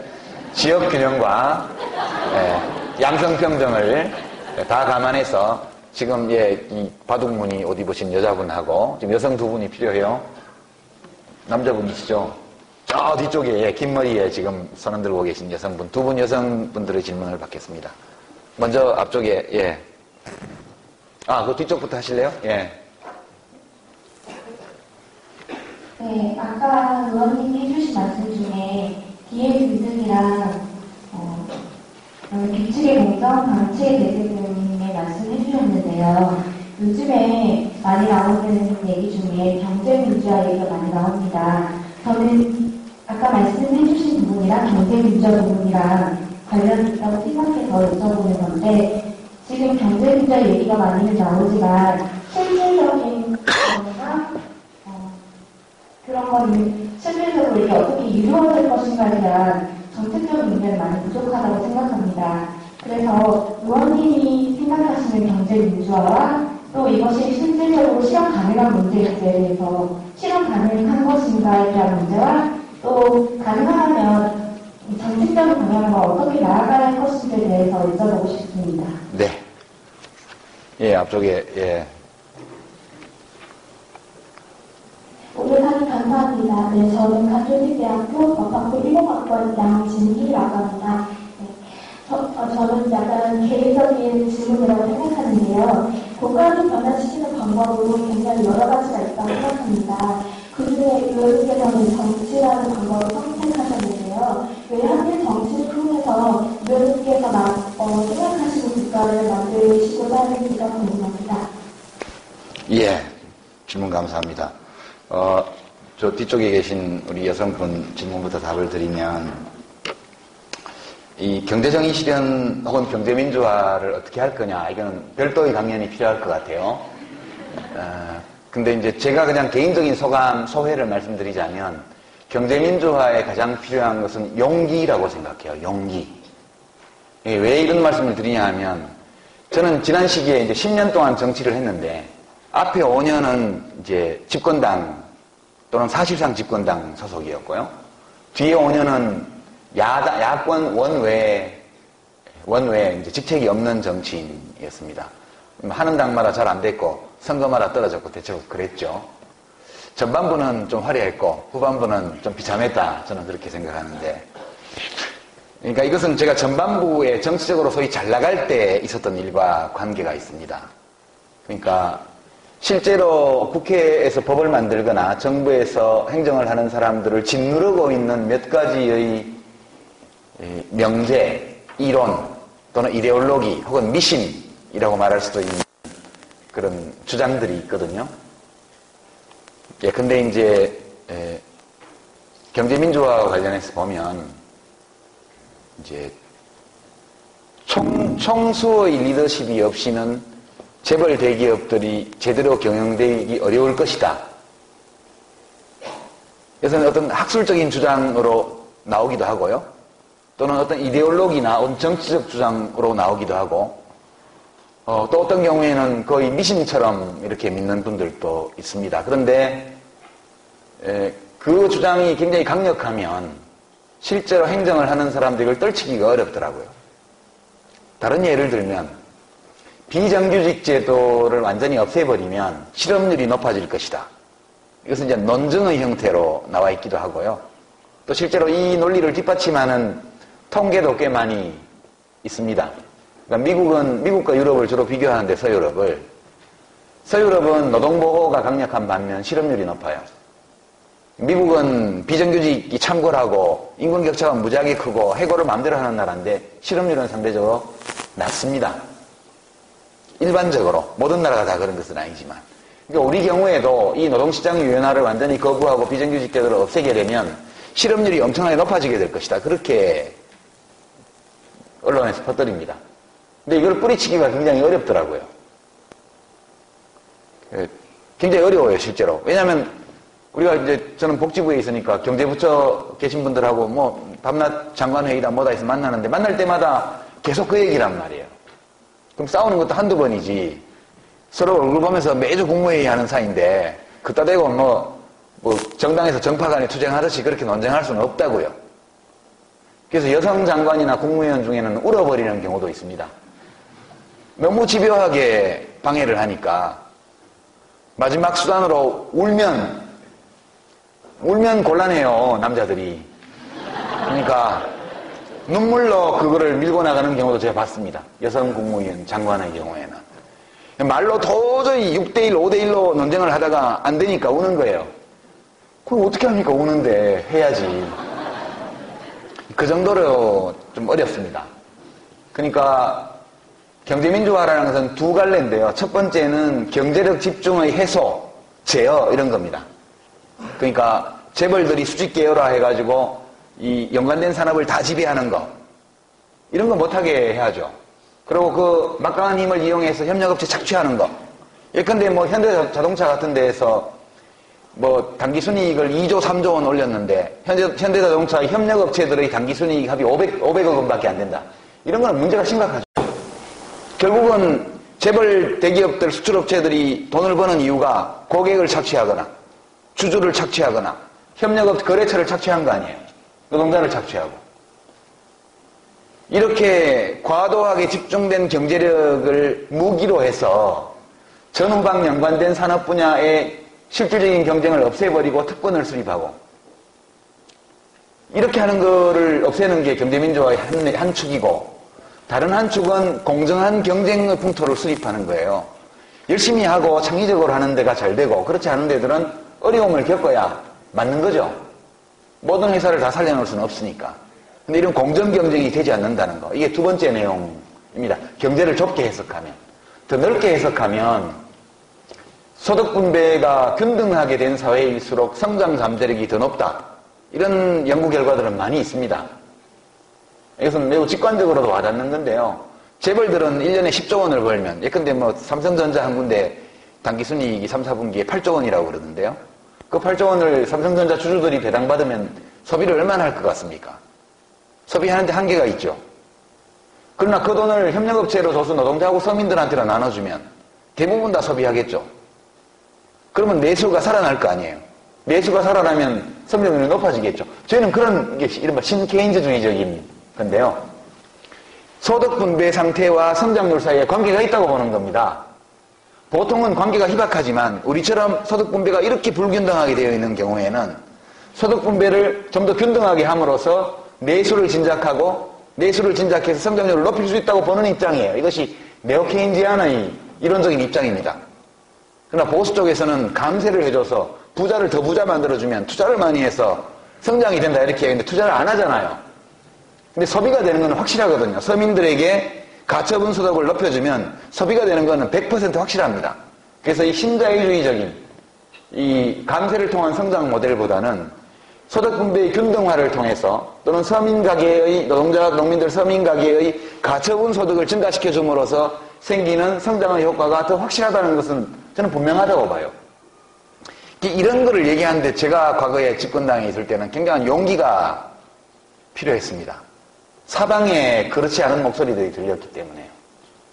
지금 이걸 다 얘기할 수는 없지만 결국 과도한 경제적 집중의 견제, 제어, 해소와 그 경제력 집중, 이미 집중된 경제력의 오남용을 방지하는 것. 그게 첫 번째고요.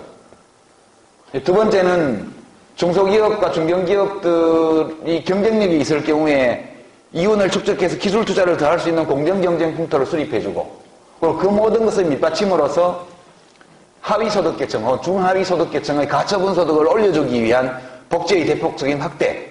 이것이 이제 저는 경제민주화의 세 가지 내용이라고 저는 생각합니다. 제 부총리 시켜주면 잘할 것 같은데 안 시켜줄 것 같아요. 왜냐하면 나이로운 경제학도거든요. 저는 전문가들이 인정을 안 해줘요. 그렇게 보고 실현 가능성은 용기만 있으면 다 실현 가능하다고 봐요. 저는. 그리고 한 가지 첨언하자면 너무 법대로만 해도 안 된다고 봐요. 아니 좀 위험한 발언이긴 한데 정치인으로서 현대자동차 예를 보세요. 지금 그 사내 하청회사에 고용되어 있다가 대법원에서 승소한 노동자가 지금 송전탑에 올라가 있잖아요. 복직을 아직 안 시켜준다고요. 이 현대자동차에서 뭐라고 하냐 하면 원래 하청업체 소속인데 대법원에서 니네 소속으로 해라 그러니까 하겠는데 하청업체에서 해고돼가지고 그 해고의 효력을 지금 다투고 있다.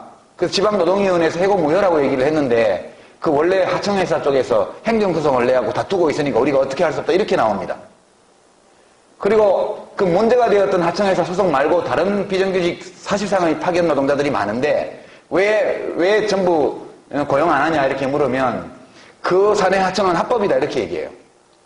왜냐하면 불법 판정받은 거는 같은 라인에 섞어서 넣었으니까 불법을 받은 거고, 다른 하청들은 라인을 나눠서 다른 독립적인 자극 공정에 투입을 했기 때문에 합법이다 이렇게 얘기를 해요. 무지하게 돈 많이 주고 김현장이니 뭐니 하는 로펌들 고용해가지고 끊임없이 송사를 합니다. 해결이 안 돼요, 법으로는. 법으로 안 되면 어떻게 해요? 법이 너무 멀어요. 용기가 필요한 거는 때로 주먹도 써야 된다. 저는 그렇게 생각해요. 솔직히 세무조사도 좀 하고, 특별 세무조사 이런 거요. 그리고 예, 아니 인치도 필요하다고 생각해요. 저는 인치도. 어떻게 만사다 법치로만 하겠습니까? 대통령이 기분 나쁘다 현대자동차에 대해서 이렇게 얘기해야죠. 내놓고 얘기하지 말고 누구 보내가지고. 그리고 국정원이나 총리실이 민간인 사찰하면 안 되죠, 그죠? 안 되지만 기업의 불법 행위에 대한 정보 수집하는 것은 저는 가능하다고 생각해요. 그걸 합법적으로 처리하면 되잖아요. 이게 주먹인데. 저는 주먹도 좀 써야 된다고 봐요. 너무 법대로만 하니까 돈 많은 사람들이 법 전문가를 고용해가지고, 옛날에는 서울법대 출신 법 전문가들이 전부 육사 출신 밑에 가서 기면서 일하더니 요새는 전부 재벌 밑에 가서 일하고 있어요. 그거 하라고 나라에서 만든 대학에서 돈 내서 공부시켰나요? 싼 등록금에. 그런 화도 좀 나고. 기자분들 있으면 기사는 쓰지 마십시오. 농담 삼아 했습니다. 네 번째 질문 주신 분, 국가를 변화시키는 데는 여러 가지 방법이 있죠. 저는 그렇게 생각합니다. 그냥 작게는 여러분들이 어떤 정치인에 대해 후원금 10,000원을 넣는 거, 어떤 정당에 가입해서 뭐 크게 활동은 안 하더라도 투표라도 해주는 거, 공직 후보자 선거에서 꼭 투표하는 거, 뭐 후보자들의 공약 정책을 잘 읽어보는 거, 이런 사소한 것부터 시작했어요. 그 다음에 사람들의 마음을 바꾸기 위한 활동도 많잖아요. 1번만 찍는 아빠나 엄마를 설득하는 거, 이런 것도 굉장히 훌륭한 방법 중에 하나고요. 그 다음에 여러분들이 활동하는 각종 커뮤니티나 이런 데에서 사람들과 대화하는 것도 좋은 방법이고요. 저 같은 경우에는 책을 쓰는 것, 강연을 하는 것, 이런 것들도 역시 정치와 마찬가지로 세상을 좀이라도 낫게 만드는 방법 중에 하나라고 저는 생각해요. 근데 하필 왜 정치를 택했냐? 어쩌다 보니까 정치를 하게 됐어요. 이게 사실 진짜 좀 부끄러운 얘기인데요. 제가 2002년도에 정치를 시작했는데 좀 잘못됐어요, 저는. 정치가 뭔지, 정치인의 사명이 뭔지, 그리고 현실 정치에 뛰는 사람이 이 권력을 가졌을 때 어떤 도덕법에 따라서 행동해야 되는지, 그리고 사람들의 마음을 모아서 무엇인가 변화를 실제로 만들어내기 위해서는 어떻게 행동해야 되는지, 이런 것들을 전혀 배우지 않았고 누구도 가르쳐주지 않았고 제가 배울 자세가 별로 안 돼 있었기 때문에, 제가 정치를 시작한 것은 그냥 화가 나서 그때 정치를 했거든요. 그때 민주당에서 노무현 후보가 국민경선으로 후보 선출이 되었는데, 저도 국민선거인단이었어요. 당원은 아니지만 200만 명 중에 한 명이었어요. 인기 없어졌다고 후보 바꾼다고 그러고, 뭐 정몽준 씨한테 간다고 그러고 이래서 너무 화가 나서 노무현 국민후보 지키기 운동, 뭐 이거 시작해서 하다 보니까 당을 안 만들면 안 하겠다 그래서 그럼 당 만들자 그래서 개혁당이라는 걸 만들었고요. 당 만들고 나니까 보궐선거가 한 군데 나와서 그게 제가 살던 옆 동네여가지고 네가 나가라 그래서 또 제가 나가게 됐고, 나가서 또 국회의원이 됐고, 되다 보니까 또 뭐 어떻게 됐고, 이래가지고 그냥 정치를 했어요. 그러니까 엉망으로 정치를 했죠. 뭘 동서남북도 모르고 마구잡이로 했다고 저는 생각해요. 그러니까 정치를 잘 못했다고 저는 스스로 생각을 합니다. 그래서 그 결과 2007년 겨울에 제가 이제 국회의원 임기가 끝나기 전에 정기국회 때 이제 본회의장에서 한명숙 전 총리를 만났는데, 한 전 총리가 제 책을 들고 계시더라고요. 경제학 카페라고. 그러시면서 제가 요새 경제 공부를 하고 있어요. 그러셔요. 그래서 그러세요. 경제학 카페도 읽고 있어요. 그러셔요. 그렇습니다. 죄송합니다. 부끄러운 책입니다. 그랬더니 뭘 정말 좋은 책인데 그러시더라고요. 그러더니 한 말씀, 결정타를. 저는 우리 유 의원이 정치를 하는가 하고 책을 하는가 쓰는 것 중에서 어느 게 더 사회에 도움이 될지 좀 생각해봤어. 그러시더라고요. 네, 그래서 제 생각에는 책을 쓰는 게 더 도움되는 것 같습니다. 제가 그렇게 말씀드렸죠. 그랬더니 아무 논평 없이 웃기만 하시더군요. 네, 저는 뭐 정치를 바꾸고 사회를 바꾸기 위해서 사는 사람은 아니에요. 저는 그냥 제 삶을 살아요. 제 삶을 살면서 잘 살고 싶으니까, 떳떳하게 살고 싶고 의미 있는 삶을 살고 싶으니까 그렇게 살다 보니까 한때는 화염병도 던지러 다녔고 한때는 국회의원도 됐고 장관도 됐고 그랬던 것 같아요. 지금도 마찬가지로 저는 그냥 제 삶을 살아요. 정치를 안 하는 것이 좋겠다 판단이 되면 언제든지 안 하는 것이 맞다고 보고요. 또 정치를 좀 더 해야 되겠다는 판단이 있으면 또 할 수도 있고 그렇다고 봐요. 그리고 정치 말고도 의미가 있고 보람이 있고 기쁨이 있고 그리고 다른 사람에게 최소한 해가 되지 않거나 혹은 다른 사람에게도 좋은 점이 있고 또 사회에도 도움이 되는 그런 일들은 사방에 많이 있다. 저는 그렇게 생각합니다. 제가 싸이처럼 노래를 잘했으면 가수가 됐을 텐데. 뭐 하여튼 사람은 자기가 가진 재능을 가지고 사는 거니까요. 제가 지금 할 줄 아는 일은 되게 글쓰기밖에 없으니까 뭐 정치를 안 하고 글쓰기를 하는 것도 상당히 괜찮은 삶일 거다. 그런 생각도 한편으로 하죠. 네. 답이 좀 이상한데요. 어쩌다 보니 정치를 하게 되었습니다. 그래서 잘 못했습니다. 지금도 계속 고민합니다. 그런 게 제 답이 되겠습니다. 네, 마지막 질문. 예, 두 분만 더 하죠. 예. 신중하게 돌아주시면. 아, 예, 역시 지역균형과 이 양성평등을 감안하고 손을 오래 들고 계신 피로도를 또한 감안해서 예, 저 맨 가쪽에 계신 남자분 손 들고 계신 분, 예, 맞습니다. 손 들어보세요. 예. 한 분 드리고 그 앞쪽에 있는 여성분, 예, 맨 앞에, 예, 드리겠습니다. 네, 안녕하세요. 저는 가톨릭대학교 국어국문학과 김유섭이라고 합니다. 제가 봤을 때 강연의 핵심적 주제는 디지털 국가를 만들어내기 위해서 그러니까 국가의 시민으로서 우리가 깨어있으면서 무언가를 해야 한다. 그것을 이제 젊은이들에게 들려주기 위한 강연이라고 생각했는데요. 근데 깨어있는 국민들이 어떤 의지를 가지고 국가를 변화시키고자 한다면은 그 기본적인 전제로서 국민이 가진 의지나 의식이 정치나 국가 제도에 직접적으로 영향할 수 있는 창구가 제도적으로 확립되어야 한다. 그런 생각이 들었는데, 이를 위한 이를 위해서 어떤 국가적 제도를 통해서 그런 국민들의 의식이나 의지가 국가를 변화시키는 차원에 적용될 수 있는지를 현재 문재인 후보나 안철수 후보 사이에서 정치 혁신하는 데에서만 논의가 진행되고 있고, 그게 중요한 축이 어떻게 국민의 의지를 전달하는 방식이, 안철수 후보 같은 경우에는 좀 직접적인 국민의 이야기를 들으면서 하는 방식이 시하고, 문재인 후보 같은 경우에는 정당 정치에 취해서 정당이 원래가지고 있는 국민의 대표로서 국민의 다양한 이해식관들을 대표하는 역할을 충실하다 했던 것 같은데, 이 현황을 연관시켜서 설명해 주셨으면 감사하겠습니다. 네. 예, 마지막으로, 예, 앞자리 여성분, 예. 네, 안녕하세요. 저는 회계학과에 김민혜라고 합니다. 강의 말씀 잘 들었고요. 저는 현재 국내 정치 시스템이 현재 지금은 악화가 양화로 부족한 상태고, 그 원인에는 20, 30대의 정치의식 부재에 있다고 생각하는데요. 현재 정치를 하고 계신 입장으로서 20, 30대의 정치 부재를 어떻게 해결할 것인지, 그 해결 방안을 혹시 생각하고 계시다면 그것이 궁금합니다. 예. 예, 이게 이제 마지막 질문 두 분 감사합니다.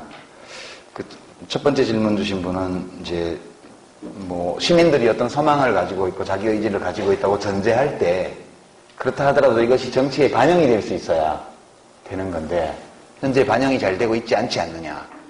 그러면 이제 시민들의 요구나 소망이 잘 반영되게 하기 위해서는 어떤 제도 개선이 필요한가. 이제 그런 취지의 질문으로 제가 이해를 합니다. 이 문제에 관해서는 이제 많은 제안들이 이미 나와 있죠. 나와 있는데 사실 저는 이 정당 제도 말고 시민들의 요구를 정치에 투영할 수 있는 다른 방법이 뭐 있을까에 대해서는 굉장히 회의적입니다. 이걸 하라고 정당을 만든 거거든요. 이걸 하라고 정당 제도가 있는 거거든요. 우리 헌법 앞부분에서 자유정당주의, 복수정당제, 그 다음에 정당에 대한 특별한 보호, 존중 이런 원칙들을 우리 헌법이 천명해놓고 있는 이유는 시민들이 국가에 대해서 바라는 바 또는 국가의 기능과 운영 방식에 국가 권력의 기능이나 운영 방식에 영향을 미치는 것이 정치인데 이 시민들이 자기의 정치적 욕구를 실제적인 영향력으로 표현해내기 위한 제도로 정당 제도를 준 거거든요. 원래 그거 하라고 둔 제도인데 잘 못하고 있다고 해갖고 그걸 없애버리고 또는 그거 무시하고 다른 거를 하자? 다른 거 없어요. 제가 보기에는. 죄송하지만 다른 거 없습니다. 다른 어떤 나라에도 이 복수정당 제도 말고 이 대의민주주의 체제에서 시민들의 정치적 의지를 수렴하고 반영하고 표출시킬 수 있는 다른 제도는 없다고 저는 봐요. 어떤 나라도 사례가 없습니다. 다만 차이가 있다면 이 정당제도, 이 간접민주주의의 기능 취약점을 보완하기 위해서 사회적 합의기구를 두어서 정부와 정당과 혹은 정치적으로 조직되지 않은 어떤 사회적 집단 사이의 대화를 정례화시키고 해나가는 거 이런 정도는 독일이나 유럽 국가들에서 일부 있습니다. 그거 말고 도대체 이 복수정당 제도 말고 다른 무슨 제도가 있을까에 대해서 저는 매우 회의적이에요. 그래서 지금은 우리 정당 제도가 만약 시민들의 요구를 잘 반영하고 있지 못하다면 현행 제도 속에 있는 문제를 찾아서 그것을 고치는 것이 답이 아니냐. 그런 점에서 보면 제가 안철수 교수를 참 존경하고 좋아하지만 국회의원 숫자 줄이고 정당 국고보조금 줄여라. 이건 답이 아니라고 봐요. 국회의원이 많다고 해서 입법이 잘 되는 거 아닙니다. 그 말은 맞죠. 그럼 적다고 해서 잘 될까요? 지금 정치혁신이라는 것은 잘못하고 있는 정치에 벌을 주는 것이 목적이 아니고 잘못하고 있는 정치를 더 잘하도록 바꾸는 게 정치혁신의 목적입니다. 정당의 국고보조금을 없애면 그럼 새누리당만 좋은 일 시키죠. 그 돈 엄청 많거든요. 옛날 민정당 시절부터 국민돈 뺏은 거, 재벌돈 뺏은 거부터 자산 축적해서 돈이 어마어마하게 많아요. 당직자들 월급도 거의 대기업 수준입니다. 진보정당들은 돈 한 푼 없잖아요. 그러니까 이 대의민주주의 체제에서 결국은 정치인들도 생계를 유지해야 되는데 다른 생계 수단이 없다면 정치 안에서 밥을 벌어먹게 됩니다. 필연적으로 대의민주주의는 금권 정치로 흐를 우려가 굉장히 큽니다. 미국 민주주의가 잘 된다고 그러지만 지금 대선 자금 쓰는 거 한번 보십시오. 저 미국 정치인은 합법화된 금권 정치거든요. 저것은 결코 좋은 민주주의 제도가 아니라고 저는 생각해요. 그래서 그보다는 훨씬 더 강력한 이 선거공영제가 여전히 필요하다고 보고 다만 그런 시민 참여의 자발성을 높이기 위해서 국고보조금을 책정할 때 의석수나 또는 교섭단체 여부 또는 득표율만 볼 게 아니고 그 당의 당원 전체 재정에서 당비 수입이 차지하는 비율 이런 것에 연동해서 국고보조금을 올려주거나 낮추는 이런 인센티브 제도 같은 것들은 도입할 필요가 있다 저는 그렇게 생각합니다. 지금 저는 우리 정당제도의 문제 국가의 기능과 국가 권력의 작동 방식에 영향을 미치고자 하는 시민들의 의사를 제대로 표출시켜주지 않는 우리 정치의 문제는 두 가지라고 봐요. 첫 번째는 정당의 문제, 정당 내부의 문제, 두 번째는 선거제도의 문제. 두 가지라고 봅니다. 우선 현행 선거제도는 뉴커머가 들어올 수 없게 되어 있습니다. 진입장벽이 너무 높아요. 이 결선투표도 없는 단순다수제 국회의원 선거, 대통령 선거. 거기다가 10%를 못 얻으면 한 푼도 안 돌려주고 15%를 얻어야 선거공영제를 완전하게 적용시켜주는 이 제도적인 진입장벽이 너무 높아서 뉴커머가 들어오기 어려워요. 사실상 거의 불가능에 가깝습니다. 저는 지금까지 소수정당을 하면서 이 불가능에 계속 도전했던 거거든요. 꼭 된다고 생각해서 한 게 아니고 너무 나쁘니까 제도가. 그렇게 되니까 새누리당과 민주당은 만년 두 당이 번갈아 가면서 집권을 하고 제1야당을 하게 돼 있습니다. 잘 못돼도 제1야당, 잘 되면 집권당이에요. 뉴커머는 들어올 수 없어요. 들어오면 이런저런 트집을 잡아서 공격하면 그냥 가라앉습니다. 이 주류 네트워크는 이 돈뿐만 아니라 인물, 정보 네트워크까지 거의 대부분 새누리당과 민주당이 장악하고 있죠. 그러니까 이것은 듀오폴, 경제학에서 말하는 과점 공급자에 해당됩니다. 그러니까 삼성하고 LG가 가전시장을 다 장악하고 있어서 새로운 진입이 불가능할 때 그 두 회사가 고객들을, 소비자를 섬길 리가 없죠. 일정선에서 경쟁하고 일정선에서 담합하면 영원히 권력을 누릴 수 있는 게 지금의 구조입니다. 이것이 문제의 근원이라고 저는 생각해요. 뉴커머의 진입이, 신규 경쟁자, 새로운 경쟁자의 진입이 사실상 원천 봉쇄되는 어떤 시장에서도 소비자의 욕구를 만족시키는 공급자의 출현을 기대할 수 없다. 이게 제가 경제학도로서 가지고 있는 상식입니다. 이렇게 만들어 놓고 뭘 개선하자는 거예요?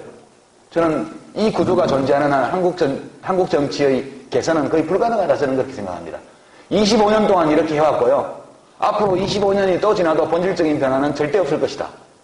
그렇게 생각합니다. 제3당, 진보적인 제3당이 강력하게 진입해서 이 구조 자체를 해체하지 않는 한, 그러나 안철수 씨조차도 정당을 만들지는 못할 거예요. 저는 그렇게 봅니다. 정당을 만들 자원이 없습니다. 시민들이 참여하지 않기 때문에. 이것이 두 번째의 문제인데요. 이것이 구조와 제도의 문제라면 이 구조와 제도 속에 존재하는 거대 정당들에는 이 정당들은 시민들의 참여를 바라지 않습니다.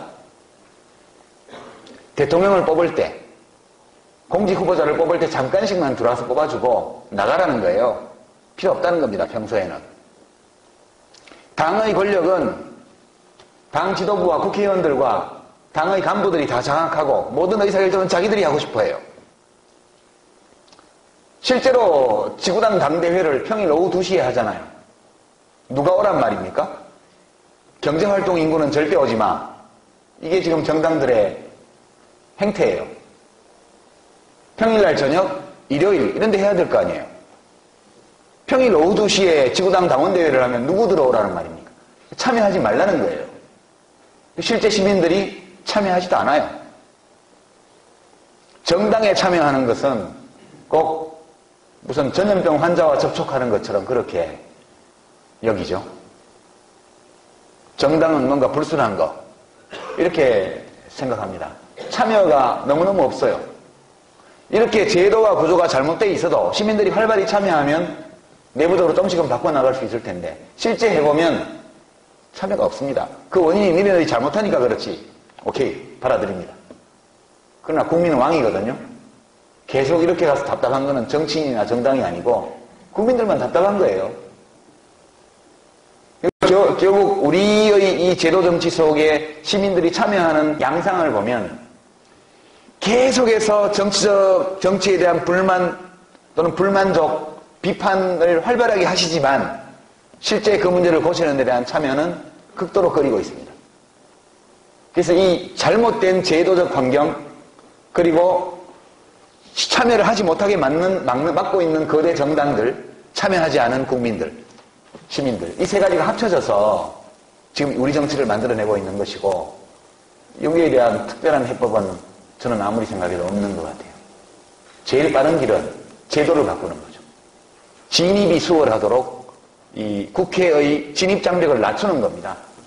결선투표 제도를 만들든 독일식 정당명부제 제도를 만들든 소선거구제를 없애고 3 내지 5인을 뽑는 중대선거구제를 하든 여하튼 새로운 경쟁자가 기존의 공급자가 잘못할 때 언제든지 진입해서 곧바로 존립의 근거를 위협할 수 있을 정도의 가능성을 내보이지 않는 한 지금의 정치인은 변화하지 않을 것이다. 저는 그렇게 생각하고 이 점에서 안철수 후보의 정치 쇄신에 대한 제안은 정말 우리 정치를 잘 모르고 하신 말씀이다. 본질에서 빗겨나 있다. 나쁜 의도로 하셨다고 보지는 않아요. 그러나 이렇게 표피적으로 국고보조금의 문제나 국회의원 정수의 문제 이런 것들로 접근해서는 답이 없는 문제다 이렇게 보고요.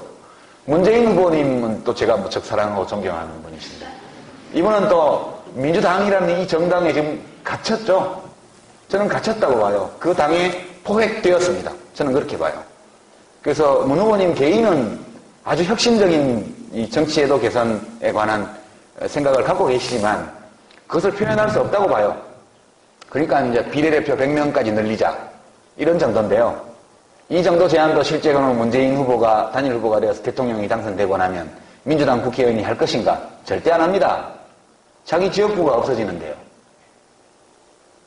자기 지역구가 없어지면 인접 지역구가 없어지더라도 공천 경쟁이 치열해집니다. 호남 같은 데는 100% 민주당인데요. 거기 지역구가 25% 줄어든다. 4개 중에 1개 없어진다. 그러면 경쟁을 해야 될 거 아니에요, 또. 그러니까 그 방안은 문재인 후보가 대통령이 되시더라도 관철을 시키기가 거의 불가능한 방안이다. 저는 그렇게 보고, 문재인 후보께서 안타깝게도 지금 민주당 내부의 기득권을 제압할 수 있는 정도의 국민 지지를 못 얻으셨기 때문에 어렵다. 만약 문재인 후보의 다자구도 지지율이 한 40% 갔다. 그래서 박근혜 씨조차도 눌렀다. 그러면 소신껏 말할 수 있죠. 죄송한 말씀이지만 우리나라 정당, 큰 정당들은 마음에 안 들면 후보도 쫓아내거든요. 그러니까 굉장히 어려움에 처해 있다. 저는 그렇게 봅니다. 그래서 저는 우리 정치에 대한 전망을 별로 밝게 보지 않습니다. 이것은 정치를 해본 입장에서 또 실제 시사평론에 오래 종사하면서 정치를 관찰하는 입장에서 어느 쪽에서 보든 변화의 가능성이 현재로서 거의 없다. 그렇게 생각합니다. 안철수 바람이 그렇게 드셌지만 국민 4명 중에 1명이잖아요. 지금 지지하는 게. 그 정도로는 도저히 못 바꾼다. 저는 그렇게 생각합니다. 그리고 이 현실을 받아들입니다. 이게 대한민국이니까. 당장 바뀌지 않는다고 해서 실망하고 좌절하고 환멸을 느끼고 그렇게 할 수는 없다. 이 정도 하는 것도 상대적으로는 뭐 그럭저럭 잘 해나가고 있는 거다. 그렇게 생각합니다. 마지막 질문과도 관계되어 있는데요. 20대, 30대의 정치의식 부재? 저는 꼭 그렇게 보지는 않습니다. 20대, 30대는 바쁜 일이 너무 많아요. 그죠? 학점도 따야 되고, 취직도 해야 되고, 취직해도 또 뭐 상사 눈치도 봐야 되고, 청춘사업도 해야 되고, 취미 동호회 활동도 하고 싶은 거 많고, 바쁘잖아요. 영어 공부도 해야 되고. 너무 바쁘니까, 자기 앞가림을 하느라고 지금 주변을 돌아볼 여유가 별로 없는 것 같아요. 그러나 20대, 30대가 뭐 정치의식이 없다? 저는 그렇게는 생각 안 합니다. 다만 이 30대의 정치의식이 형성되는 방식이 제 세대와는 좀 다르다는 걸 느껴요. 네, 저희 세대는 주로 조직을 통해서 뭘 많이 받았거든요. 학생회 조직, 노동운동 조직, 정당 조직, 뭐 이런 조직을 통해서 뭘 많이 받았는데 지금 20, 30대는 다이렉트로 자기 혼자 그냥 아무데나 접속해서 의사결정에 필요한 정보를 받는 것 같아요. 그러니까 저희 세대가 조직 세대라면 여러분의 세대는 네트워크의 세대거든요. 근데 이 네트워크가 아직은 주류가 되고 있지 못하기 때문에 흥미를 별로 못 느껴서 정치적 의사 표출이 좀 부진하다. 저는 그렇게 봐요. 그러나 투표를 안 하는 것은 심각한 문제예요. 투표하지 않는 남자하고는 절대 사귀지 마십시오. 투표하지 않는 여자하고도 절대 혼인하지 마세요. 책임성이 부족하기 때문에 혼인 생활에 많은 문제가 생길 가능성이 많습니다. 그 점 말씀드리고요. 저는 그래도 20, 30대에 희망이 있다 이렇게 봐요. 그리고 이것은 지금만 그런 게 아니고 늘 그랬어요. 여러분 지금 새누리당을 압도적으로 지지하는 60대 그죠? 여론조사표 보면 7대3으로 지지하죠. 이분들이 30년 전에 뭐 했는지 아세요? 이분들이 30년 전이니까 1985년 30년까지는 한데 27년 전에 1985년 2.12 총선 국회의원 총선이 있었어요. 12대 총선인가요? 그때 김대중 씨가 미국에 망명했다가 돌아오셔가지고 김영삼 씨와 함께 신한민주당이라는 걸 만들어가지고 이민우라는 분을 대리인으로 총재로 세우고 뒤에서 수렴청정할 때입니다. 그때 이민우 씨가 종로 중구에 출마를 해서 옛날 서울 고등학교 있던 자리 거기서 선거유세를 했는데 10만 명이 모였거든요. 10만 명.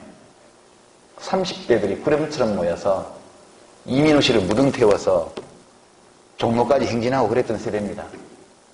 우리나라 정치적 진보의 핵심 세대였어요. 그분들이 지금 70%가 보수당을 지지하잖아요.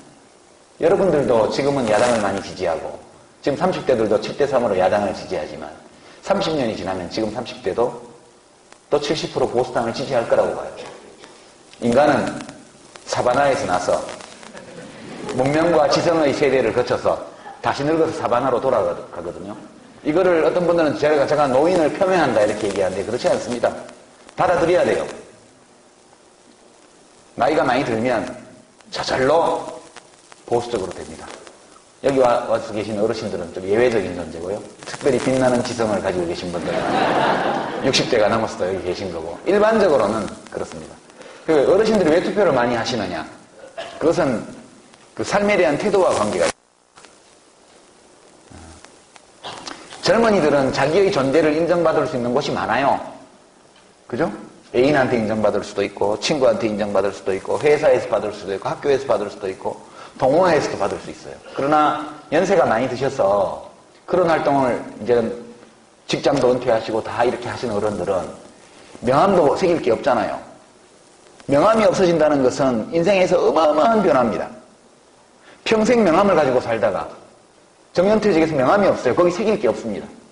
그럴 때 느끼게 되는 비애, 좌절감, 자기 삶에 대한 회한, 여러분 상상이 잘 안 되시죠? 그래서 어르신들한테 명함을 만들어드리는 일은 굉장히 중요한 일입니다. 노인 일자리 사업 이런 거 해서 무슨 시니어 클럽에 무슨 직책 하나 붙이고 명함을 타서 2만 원짜리 명함 타가지고 누구한테 줄 때 자기의 사회적 존재 가치를 확인받는 과정이거든요. 근데 그 어르신들은 꼭 투표를 하세요. 왜 하시냐? 어떤 분들은 비아냥거리기를 뭐 어쩌고저쩌고 하는데 그게 아니고요. 내가 사회적으로 의미 있는 존재로서 여기 있다는 것을 확인하는 작업입니다.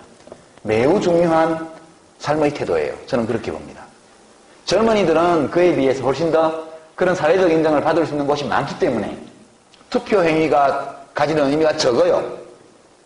그러나 어르신들은 그것이 매우 중요한 실존적인 행위라고 저는 생각해요. 존중해드려야 되고요. 배워야 돼요. 그렇지 않으면 어르신들이 지배하는 나라에 살게 됩니다. 좋으면 그렇게 하시고요.